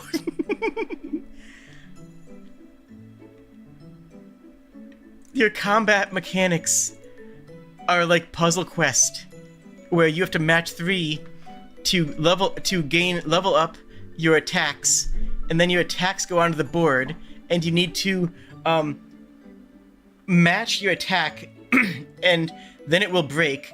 Enemy attacks also appear on the board and automatically go off after a certain amount of time, unless you match 3 to get it off the board. So if you match 3 their attack, it cancels it. But if you match 3 your attack, it is how you complete the attack. So your enemy is throwing attacks on the board that you need to remove, and you're throwing attacks on the board that you need to activate. And different attacks do different things. Like You might have an attack that turns all red gems into white gems, and that might set you up for some incredible combos. Or you might have an attack that just destroys everything in the entire line or the entire column, and that might be some, that might be how that particular Pokemon works. And there's elemental weaknesses, and it's a very, very dumb game, and I can't recommend it strongly enough. And when I say it's a good story, I don't mean good in the sense of being good. I mean good in the sense of being fun. It's dumb, it's edgy, and it's giggle-worthy. It has a mixed review on Steam because people don't understand how games work. People don't understand that it's a match 3 monster battler. And part of what happened was the Square Enix fans bounced off it because it's a match 3 game, and that's for casual gamers. I don't play phone games. I'm looking for a real game. And they got the pretentious and shove sticks up their butt. And the PopCap Games fans bounced off it because it was a bit too invested. It's like, what do you mean? There's actual levels and matchups, and I need to actually think about my team. I just want to match 3. I don't care about any of that junk. So neither side was really happy about it.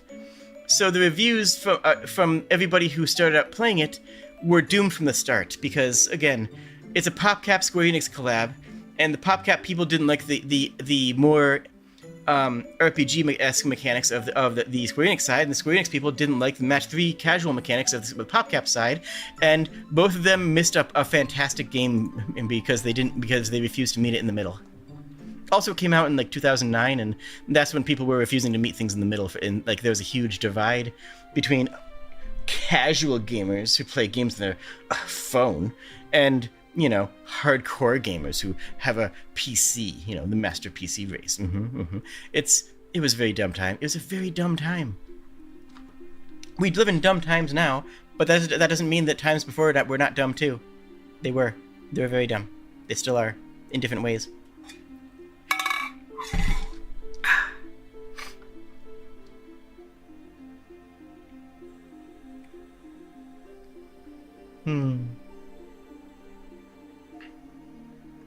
Feel free to toss me other questions or other genres of games to recommend in the retro style.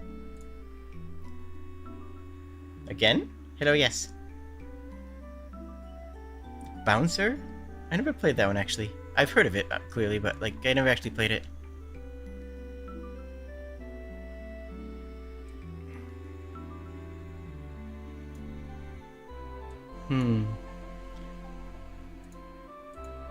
There's also, The Last Remnant that I never played.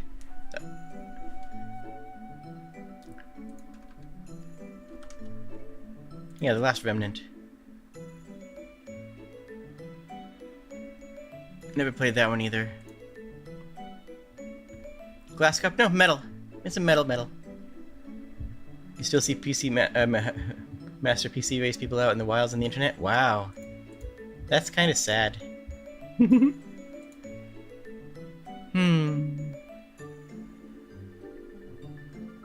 Also, if you've never played a Far Cry game, I actually do kind of have to recommend Far Cry Primal to you. It's fun. It's a good Far Cry game. That and Blood Dragon. Go play Blood Dragon. Blood Dragon is fun. And stupid. It's as stupid as it is fun. And it is extremely stupid. But finding so many games you never heard of? I mean, that thing is yeah.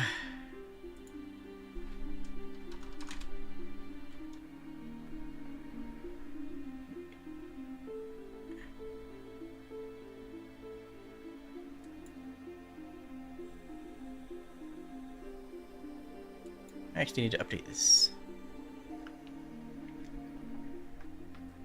My Epic Games is attached to an email address that I no longer have access to, because Hello Kitty Mail appears to be down.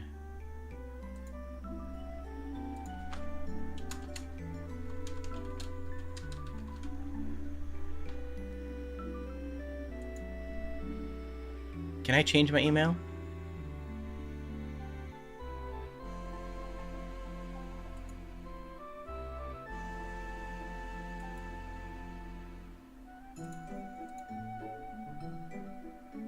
Oh no, they're asking for a security code. Oh no! Can I access it?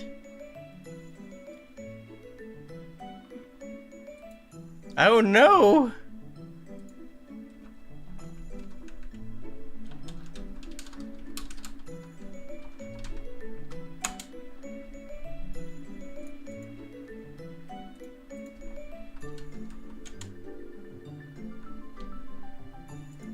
I don't even think I can.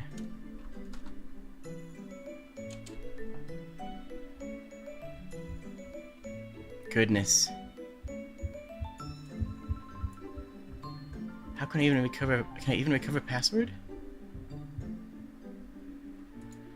I don't even think I can. I had an @hellokitty.com email address because it was funny. But the hellokitty.com email, they've sent you instructions on how to reset your password. They've sent it to the account that I can't access. Oh, that's supremely dumb. Oh no. Well, if I lose access to all of my Epic Game Store library, I know why.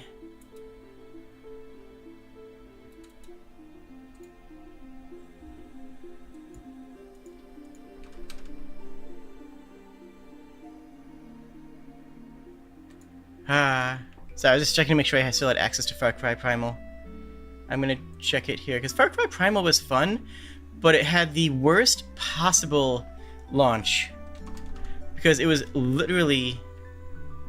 Ooh, ouch. I don't have it on Epic. Oh, did I have it on, like, Origin or something? Gosh, I don't even think I have access to that. I should possibly buy it on Steam or Epic, I guess. But... Far Cry Primal was fun. Because it is a game that doesn't give you guns. It's a gun game that doesn't give you guns. It's all archery and spears. And it's actually a lot of fun. Okay, it is on Steam. Too expensive for how old it is, though. Do they have Blood Dragon, too? They do. Cool. That's good to see. Alright, it's good to know they're accessible games I could get when I get a new job, though. But... yeah, so Far Cry Primal was unplayable at launch. Literally unplayable. On launch, you could not play the game. It was completely broken, completely hosed. It was a mess. And a tragedy. Because the game, once they fixed it, was quite good, but all the reviewers panned it because it was, you know, garbage, unplayable, unoptimized. All the things that we kind of expect games on launch to be nowadays, but it was bad. It was really bad. It was super bad.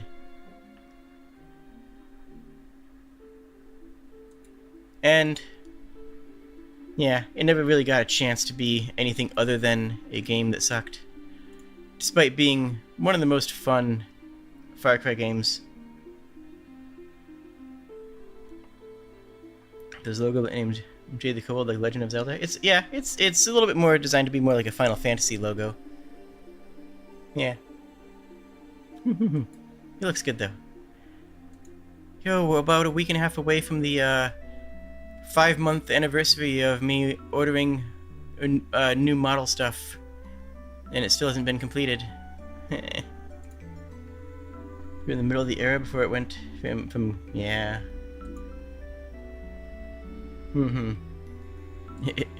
It was ahead of the curve. It learned to suck, but before the rest of the games learned to suck, you know? Which is sad. I have Sonic Mania installed. I didn't realize I had that.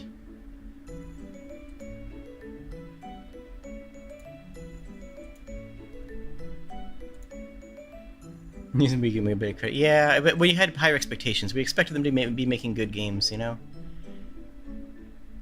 And, hey, what even is the gaming industry these days?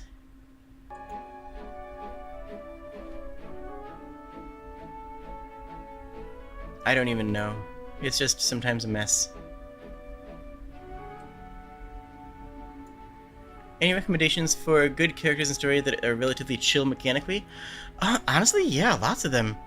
What you're describing is how a lot of retro JRPGs function. Turn-based JRPG battles are pretty chill. And your classic Final Fantasies, your 4, 5, 6, Final Fantasy 9, which feels like more of the classic Final Fantasies than the more modern ones.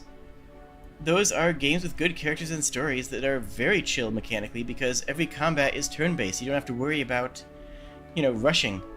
Like, yeah, technically there is a timer that's going up, but you can set it to the timer to pause when you're going in menus and deciding what to cast, which is honestly how I've always played those games. So yeah, that would be my recommendation is, for that, right out of the gate is Final Fantasy 4, 5, 6. They are chill. Other than that...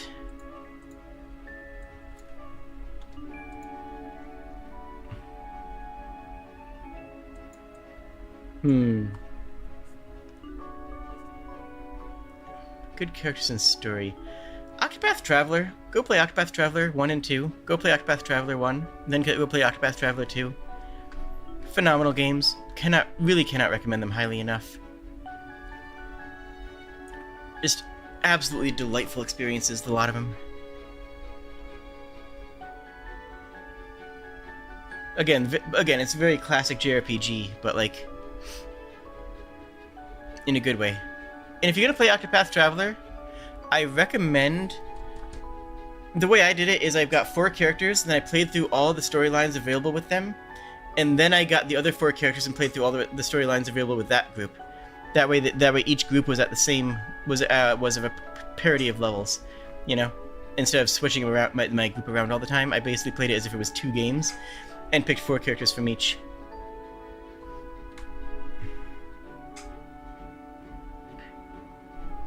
Bad industry developer treatment. Ugh. Bad worker treatment in every industry. Like, come on. What is... We live in a world where we can provide for everybody. We literally can provide for everybody and make everybody... We don't need to live... We could right now live in a post-scarcity world. We produce enough food to feed everybody on the entire planet, everybody on Earth.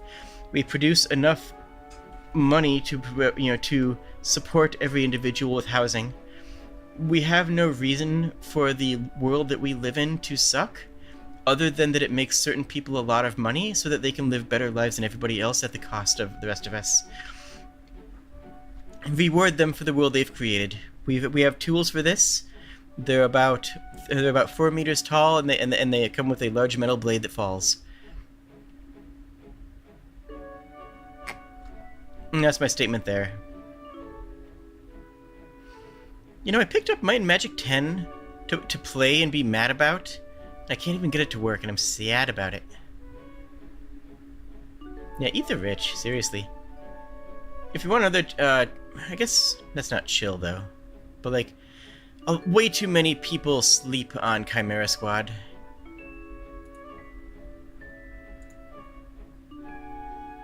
Way too many people sleep on Chimera Squad, which is actually a genuinely fantastic game. Oh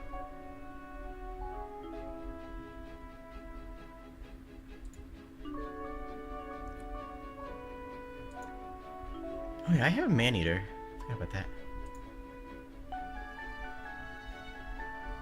I should play Disco Elysium sometime. I really ought to. It's just a great game. One of the best games of all time. Unironically. Twerk best girl? True. Twerk is best girl.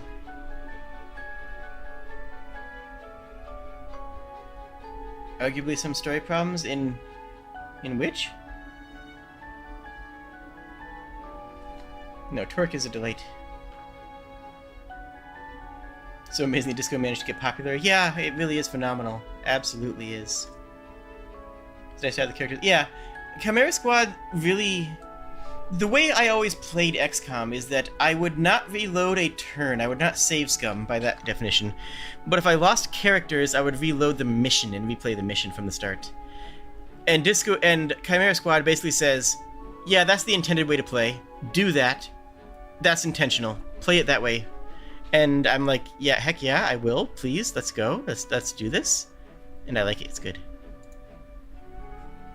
Oh yeah, I have Okami. I forgot about that. I'm just skimming through my Steam library now. Oh yeah, Chicory is a very, very good casual game if you want something else that's chill but has a really cute story with definitely no trigger warnings at all. Yeah, I also did a playthrough of Chicory, which you can find on the channel, which is honestly a really cozy relaxation play. Go watch my Chicory playthrough. I recall it being good.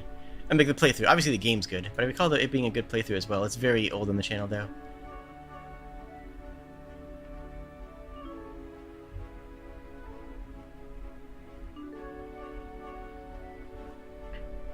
Yeah, disco is an oddity. It's like, yeah.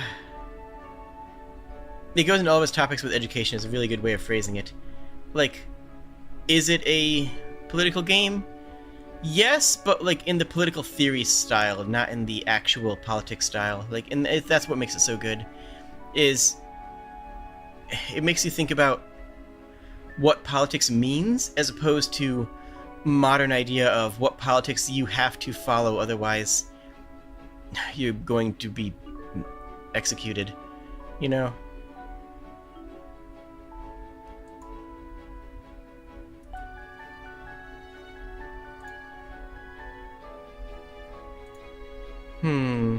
The world is scary. I get it.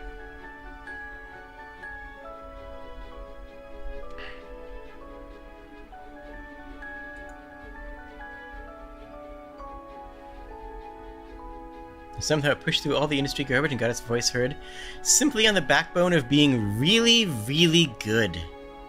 Like, that's the only reason that it made it that far, is because it really is that good. Good enough to justify itself as being recognized. It's so good that it makes you recognize that it deserves to exist. Regardless of your place on the political spectrum, it will talk to you and explain why your views are simultaneously good and wrong, no matter where you are.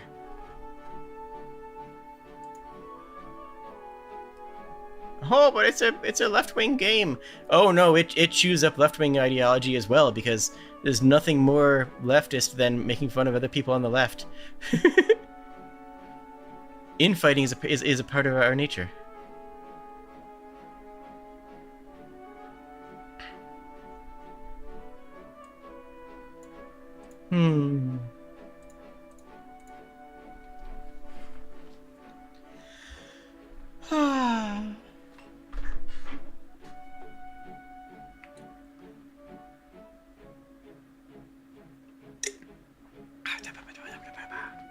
I don't know how we got on that topic, but it's a good game, and I should play it on the channel because I have opinions about it. But I would need to collab with somebody who hasn't played it before, because that's the best way to do it. I should play it with somebody who has not played it, and then we can talk about it. And there's a lot of people that would work for and be a lot of fun with. Like, honestly, be good to do with Jack Shadows. That would be a really good playthrough to do with Jack. I haven't done a playthrough with Jack in a long time either, so.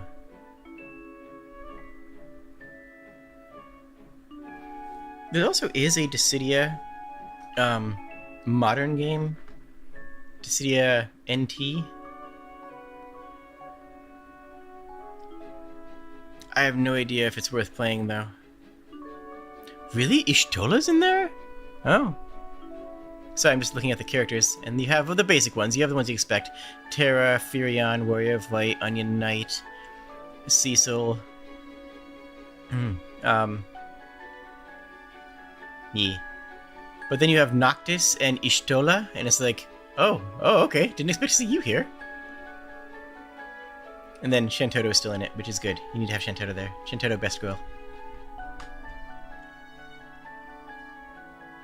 Chains of Promethea is the best storyline that Square Enix has ever written, and it's a shame that I can't recommend that anybody plays the game that it came from. I just cannot even recommend it in good faith. I can't actually recommend that people play one of the best storylines that Square Enix has never written, and I'm sad about it.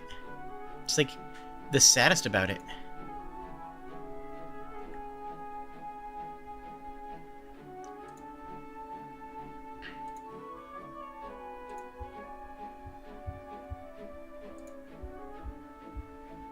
We should have the Black Knight from Crystal Chronicles rather than a random Onion Knight. Oh, no, it's the Onion Knight from Final Fantasy III. There's no one from Crystal Chronicles in it. Onion Knight is the Final Fantasy III protagonist.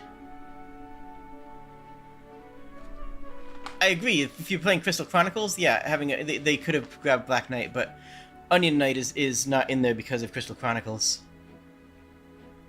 We hate from StarCraft and StarCraft 2 is it's one of the few RTS games with a genuinely engaging story. Yeah, engaging is different than good, though, you know? Like, is it a good story? Is it an engaging story? Oh, yeah, absolutely. It's turn your mind off and go, whoa, type it, and you'll have fun with it. But it's not, you know... Yeah, exactly, yeah. You know what I'm saying, God, I should play more soldiers. I need to do more editing. I need to edit out the... I need to finish editing the... I need to record the last Final Fantasy VI randomizer, because I think I only have one more episode worth to do. And then I should finish... before that, I need to edit the Order of Ecclesia finale, because I've been kind of lagging my butt on that forever. And then I think I am going to start recording some more soldiers, because I really liked that game, and it did really poorly on the channel, which is why I dropped it. But I kept on telling myself I was going to play it again, but I kept on telling myself that I shouldn't play it on my own because I want to play it on the channel, and I kept on telling myself that I want to play it on the channel, so I shouldn't just play it. But then I kept on not doing it on the channel because it did so poorly the last time it was up, because so few people watched it, and that just kind of cycled back and forth into itself forever.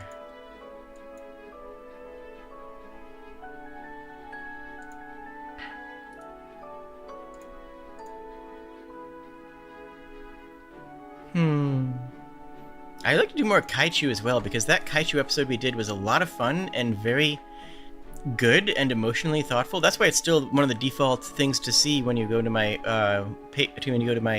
YouTube channel. Kaichu is still one of the default things to pop up. I think if you're not subscribed. I'm probably gonna change that to Indigo Park though, because that's a more recent stream to keep it updated. But like, man. But things like Hesper hasn't really talked to me, and I tried to engage with her, and she just didn't really respond and didn't seem interested in, you know, making the effort of communication between the both of us. Because I was like, you know, hey, do you want to do stuff? Hey, would you like to meet up sometime? Hey, do you want to blah blah blah? And because I thought we had, you know, a really good, fun time together, and they were really nice about it, but then they just, never did. Yeah, I'm gonna change these to Indigo Park. Just is sad. I have no idea. I just, haven't really talked to them. Yeah.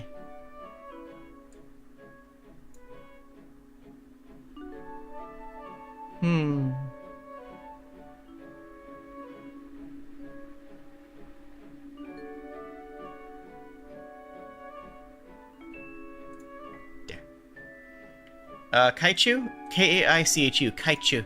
It's a kaiju dating sim where you play as a monster who dates other monsters, and it's really wholesome and actually very emotionally educational. It's very good at giving actual relationship advice and showing actual problems that are fairly common in relationships. And that was good. It was fun. It was uplifting, I think would be a good phrase for it.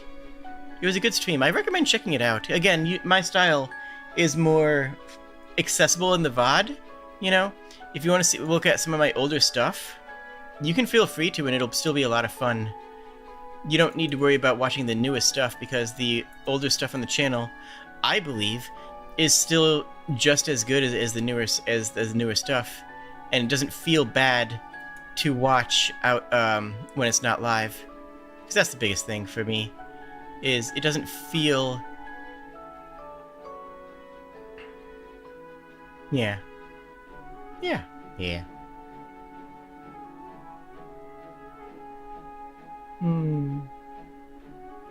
Gosh, I really can't transfer that off of the HelloKitty.com email. That's sad. You saw Ben and you were shocked to see a fairly deep discussion of relationships? Me too! But that's what made it so good. I was absolutely shocked. It's like, wait a minute, this is actually good relationship advice. And that made it so much more pleasant. So much, like, it made it really, really good and engaging, and pardon me. And like, yeah, I want to play more of it. I could probably get Sprig and Bucket Lamp to play it with me. That'd be fun. But yeah, we had like plans for doing stuff with Hesper, and I know they had a lot going on, and I hope they're doing well. I hope they're doing well and don't hate me. If someone has seen one of your playthroughs from 2 years ago, Rebecca, yeah, great. I'm glad to hear that. But I believe part of why my playthroughs are good to watch when they're not live coincides with the idea that I don't do Twitch nonsense. That's what to me makes playthroughs less entertaining to watch after they become VODs, is constantly talking to chat and, engaging with the game while simultaneously getting distracted by not what I'm thinking, not what I'm wanting to talk about, but getting distracted by chat, again, throwing bananas at me. And again, it's a different type of stream. I don't have any shame or shade on people who do that. Some of my best friends do that. Sprig does that constantly, and that's just how it works, right? Like, that's just how Sprig's stream works, and it's great for her style. It's just not great for my style. But as a result, I have, we've talked about, stuff, and I have pretty good VOD viewership, compared to Sprig. Like, I get some very good post-stream viewing, whereas, if you miss a Sprig stream, you just catch the next one, which is fine because Sprig is always streaming, so you're not worried about that. But like, by and large, if you miss a Sprig stream, you are just going to watch the next one, which is fine. But again, when I'm focusing on more narrative games, when I'm focusing on games with storylines, if you miss a Jade the Kobold episode, you're missing some of the plot in whatever game I was playing, so you're probably going to want to go watch the VOD first. Again, that works well on YouTube. That's part of why I'm a YouTuber as opposed to a Twitch streamer. So, like, for me, if you miss one of my VODs, if you miss one of my live streams for a game series that I'm playing, go watch the VOD you missed. It'll still be there, and it'll still be good. And I tend not to play the same game 2 days back to back for that reason. If you miss one, you have a few days to catch up. As opposed to, someone who's playing a game that is always the same game or the same experience, like a Minecraft or a Call of Duty. If you miss a Call of Duty stream, you just watch the next Call of Duty stream. You're not going to miss any plot. If you miss a Dissidia or like an Octopath Traveler, or if you are missing a an Order of Ecclesia stream, you're going to want to catch it before you see the next one. And like, with Sprig playing Baldur's Gate, it's great, but she's, playing with friends, and the reason to watch is less to get the Baldur's Gate experience, and more to get the experience of hanging out with Sprig and her friends, which is great and a delight, but a different style. It's almost like there's a whole bunch of VTubers with different styles going on. You know what I'm saying? And that's part of why I'm leaving Liv's game, is because my style is very different from the other people. I've watched some of their streams, and it's just a different style than I have. I'm gonna leave that at that. Liv's a delight, Linen's a delight. Definitely go follow them, and go follow Sprig. I assume that most people here follow Sprig already, but you should all go follow Sprig. Sprig is good. Oh, by the way, I don't know, I haven't actually mentioned it, but I'm right about to hit 2,700. I'm at 2,695 right now. So, the best thing that you can do for me is to give somebody a link to a playlist. Like, genuinely. The best thing that you can do for me as a creator is give someone a link to a playlist that I've done. Oh, wait, what is this? Whoa. So I just clicked on my playlist to recommend a couple things. New World Campaign is a delight. I think that's phenomenal from start to finish, and has some amazing ideas for new GMs. But like, you can link, you know, the Final Fantasy VI Rando, or that one's broken, huh? Or like, the Triangle Strategy was a good long series.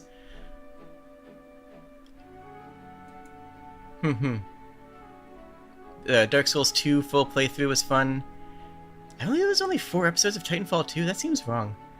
Sea of Stars was 14 episodes and was pretty interesting all the way through. So yeah, I have a lot of playlists on my channel. Live Alive, that was a good playthrough. That was a good one.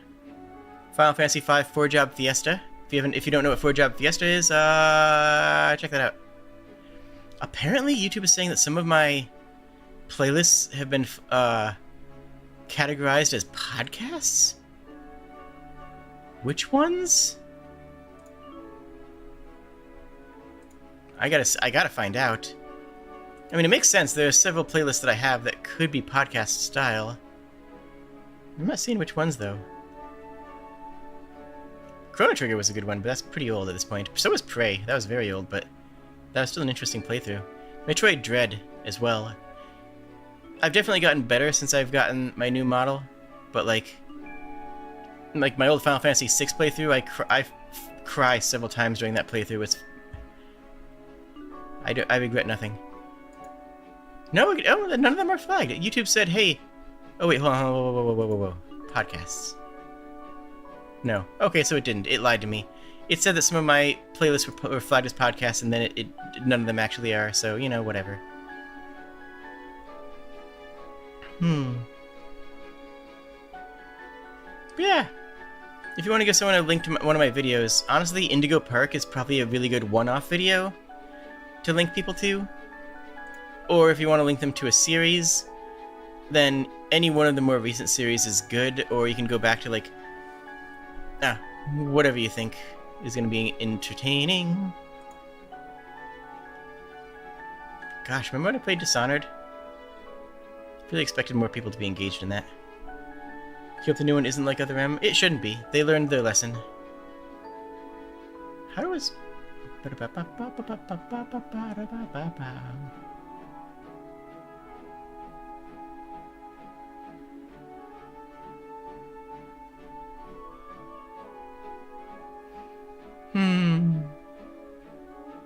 Terranigma was fun too.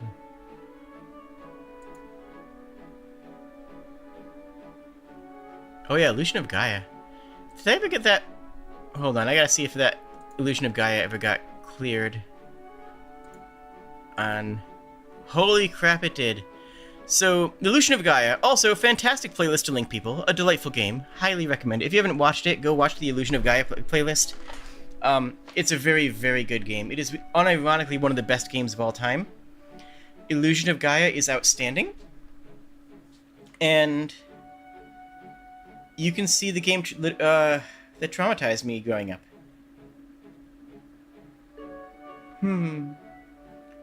But that had one of my most enraging copyright notifications. That game got dinged on monetization.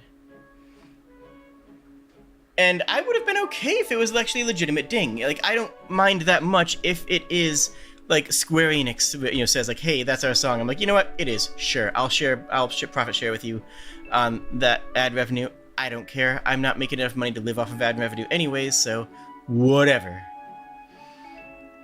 But the person who copyright claimed it was a Swedish poetry singer who used one of the songs from Illusion of Gaia as a backing track for some spoken word poetry, and then they audio claimed the actual gameplay of the actual game as their own. And it's like, no, piss off. You do not own the rights to that. I'm not saying that I own the rights to that, but I am saying that you absolutely do not own the rights to that. And it was like just some song from the background of one of the late game towns. There's the town that you go to that's abandoned. The abandoned town that you find, there's nothing but ghosts in there. It's a good haunting song. It's a good atmospheric haunting song that feels that just, you know, reinforces the idea that you are in a place you should not be, that you are a place that you should be concerned about, that you should look around and be like, ooh, this isn't the place that humans still go to. You know what I'm saying? You know what I'm saying? It was a good song. I do not remember the name of the song, but I could probably look it up and put it in the comfy cave, and I'll put it in channel discussion later. But like, yeah, that one was frustrating because YouTube has the option to say, hey, I have a license to this, here's my license information. It has the option to say, no, I own the copyright for this song, but it doesn't have the option to say, I don't own the copyright to this song, but I can guarantee you that this person does not either. It doesn't have the option to say, I own the copyright to this song, but neither do you. Neither do you. And that's what I needed. That's what I wanted to, you know, to claim. It's like, no, you absolutely do not. You absolutely do not.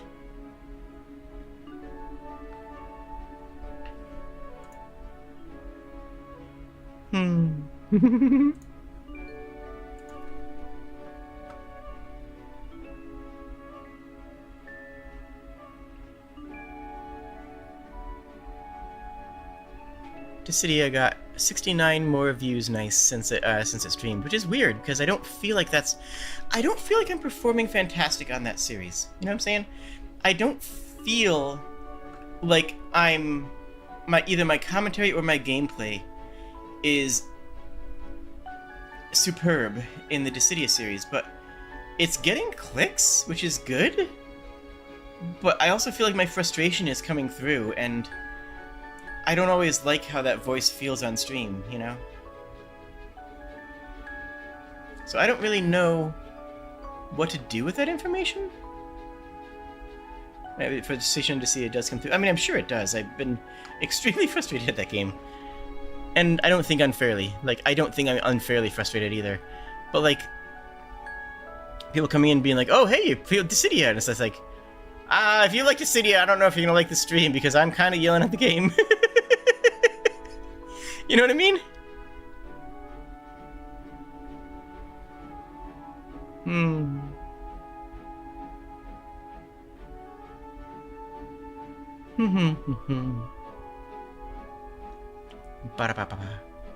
Will the new model also have pretty eyelashes? Yes, it has a slightly lighter skin tone, but the biggest thing is that it has new outfits. It has, in theory, when it's done, it'll have 2 new outfits that I can switch between whenever I want. And that's what I'm really excited for. That's the most exciting part.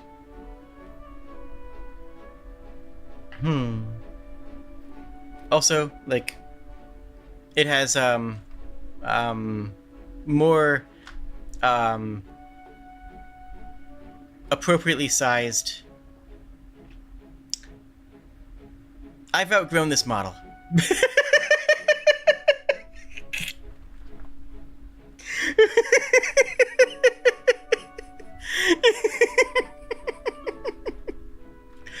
Anyways.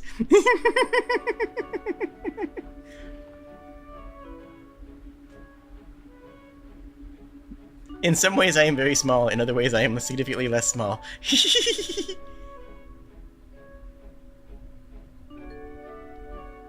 And yeah, the new model is actually based off of some of my own actual favorite outfits. A Renfair outfit, and... yeah.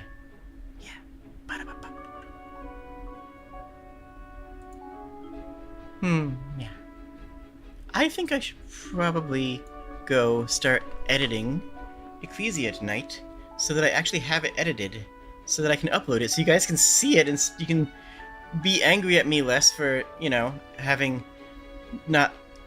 doing new stuff with that storyline unresolved. That would be smart of me. That would be what I would do if I was a good creator.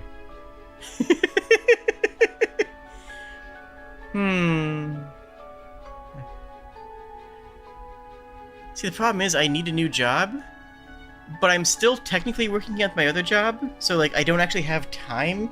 Like if I was just looking for new jobs and stuff, I'd have more time to spend on the YouTube and focus on actually making content and make a new channel for video essays and actually publish those essays and have a chance of that taking off and actually becoming real. But because I still have my other job, because I'm still working at my other job, even though the company is running down and going to be closing, I don't actually have the time to focus on YouTube. In fact, I have less time because because I have my streams, and I have the work, and I have to look for a new job. So like I have less time than I did before, not more time, and that's saddening.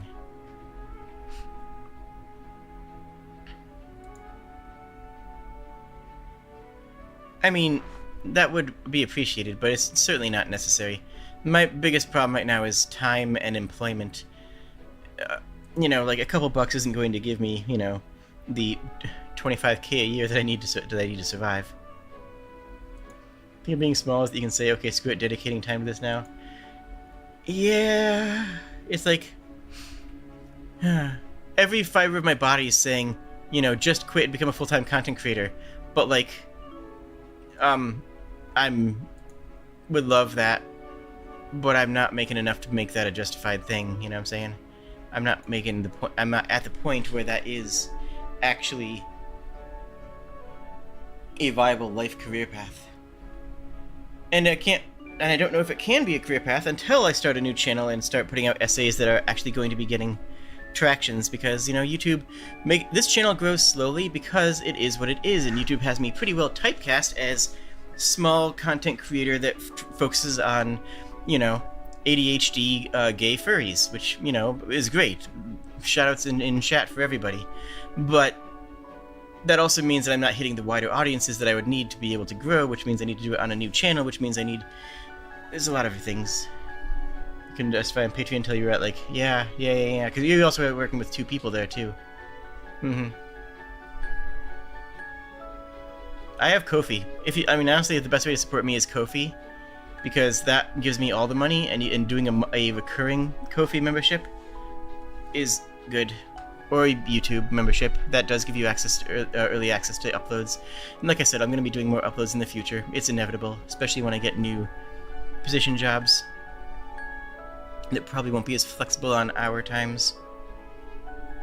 Being able to actually stream at 5 as opposed to, being much later means that I'll probably focus more on the uploads rather than streaming later in the evenings.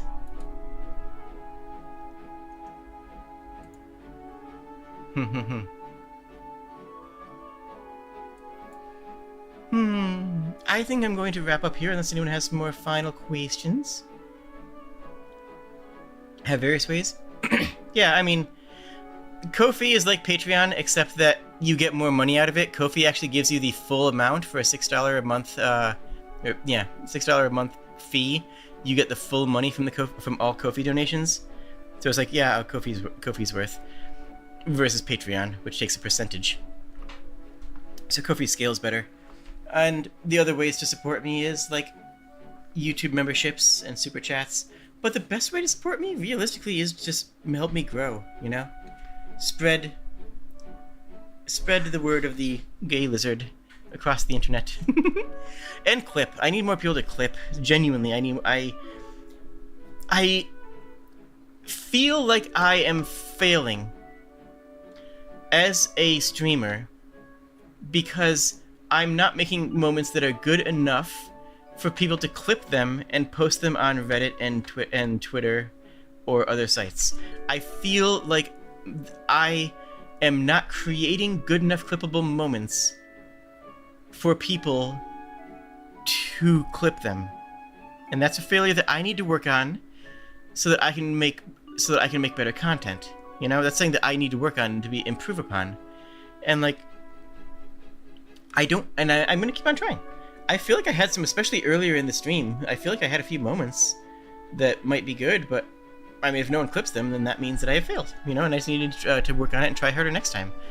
And it's all improv, when I'm in a game, it's all improv reaction stuff, so it is what it is. I just need to improve until I get to the point where people are excited enough about me to go back and clip things that they are willing to then post on other platforms, because that is how you grow, and that is how I grow. And honestly, that's something I need to figure out how to become better at. Question, if I'm comfortable answering it: what is the meaning of life? Experience. Live your life such that you get a wide diversity of experiences. Live your life such a way that you can both be proud of what you've done and that you can bring other people happiness, and also that you've done a lot of interesting and exciting things that can bring you joy. If you the people who regret the life they've lived are the ones who sit in an office for 40 years and then die.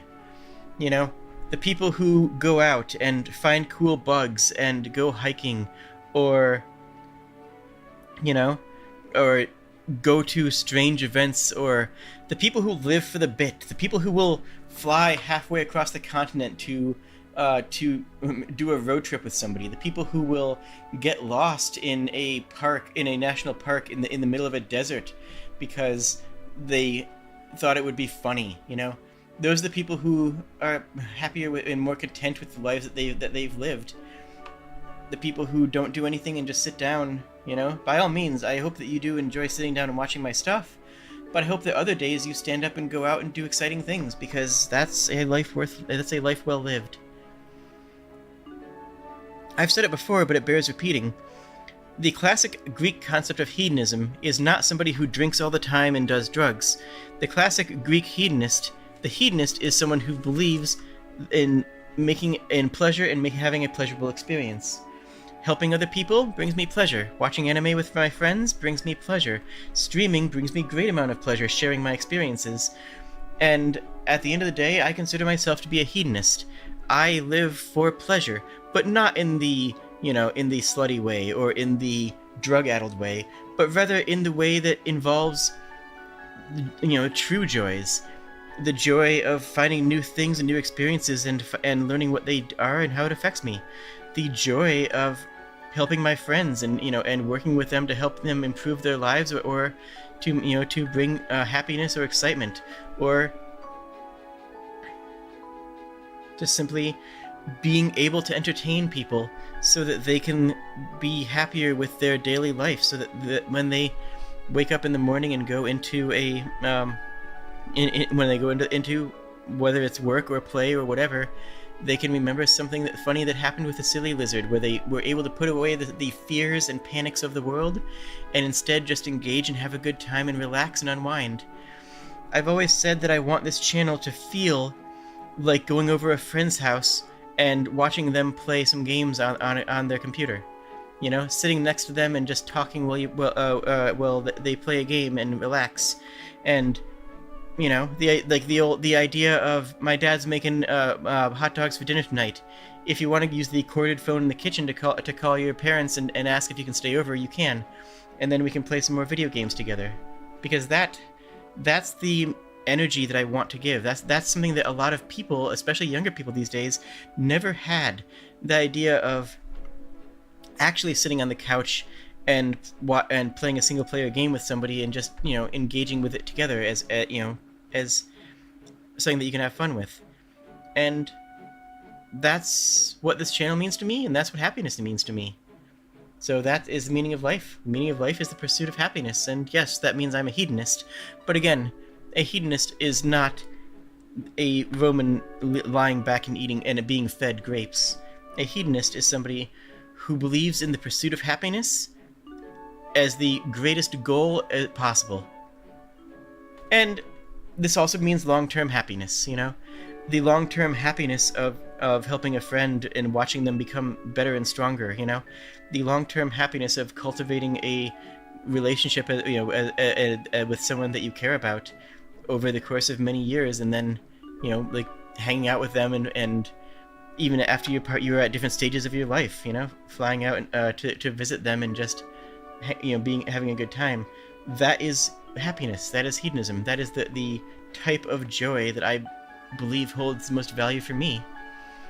And that doesn't mean it has to have much value for you. You might find more solace in the it is what it is mentality of stoicism. You might find more solace in the screw it whatever of of either doomerism, or there's a type of solace there, although I don't think it's a healthy one, or maybe even the apathy of nihilism. Maybe something else will give you more fulfillment. But for me, that fulfillment is happiness. And if I'm not doing something that makes myself happy and other people happy, then I'm failing. And that is what both life, success, and happiness mean to me. And I think that is a good moment to bow out on. And I hope that you have a wonderful day. And I hope that this has been meaningful for you in some way. And I hope that you look forward to whatever I do next on the channel. Because I'll still be doing this for as long as it makes me happy. And I'll be doing this for as long as it makes other people happy. Because in many ways, those things are one and the same. Good night, friends. And I love you.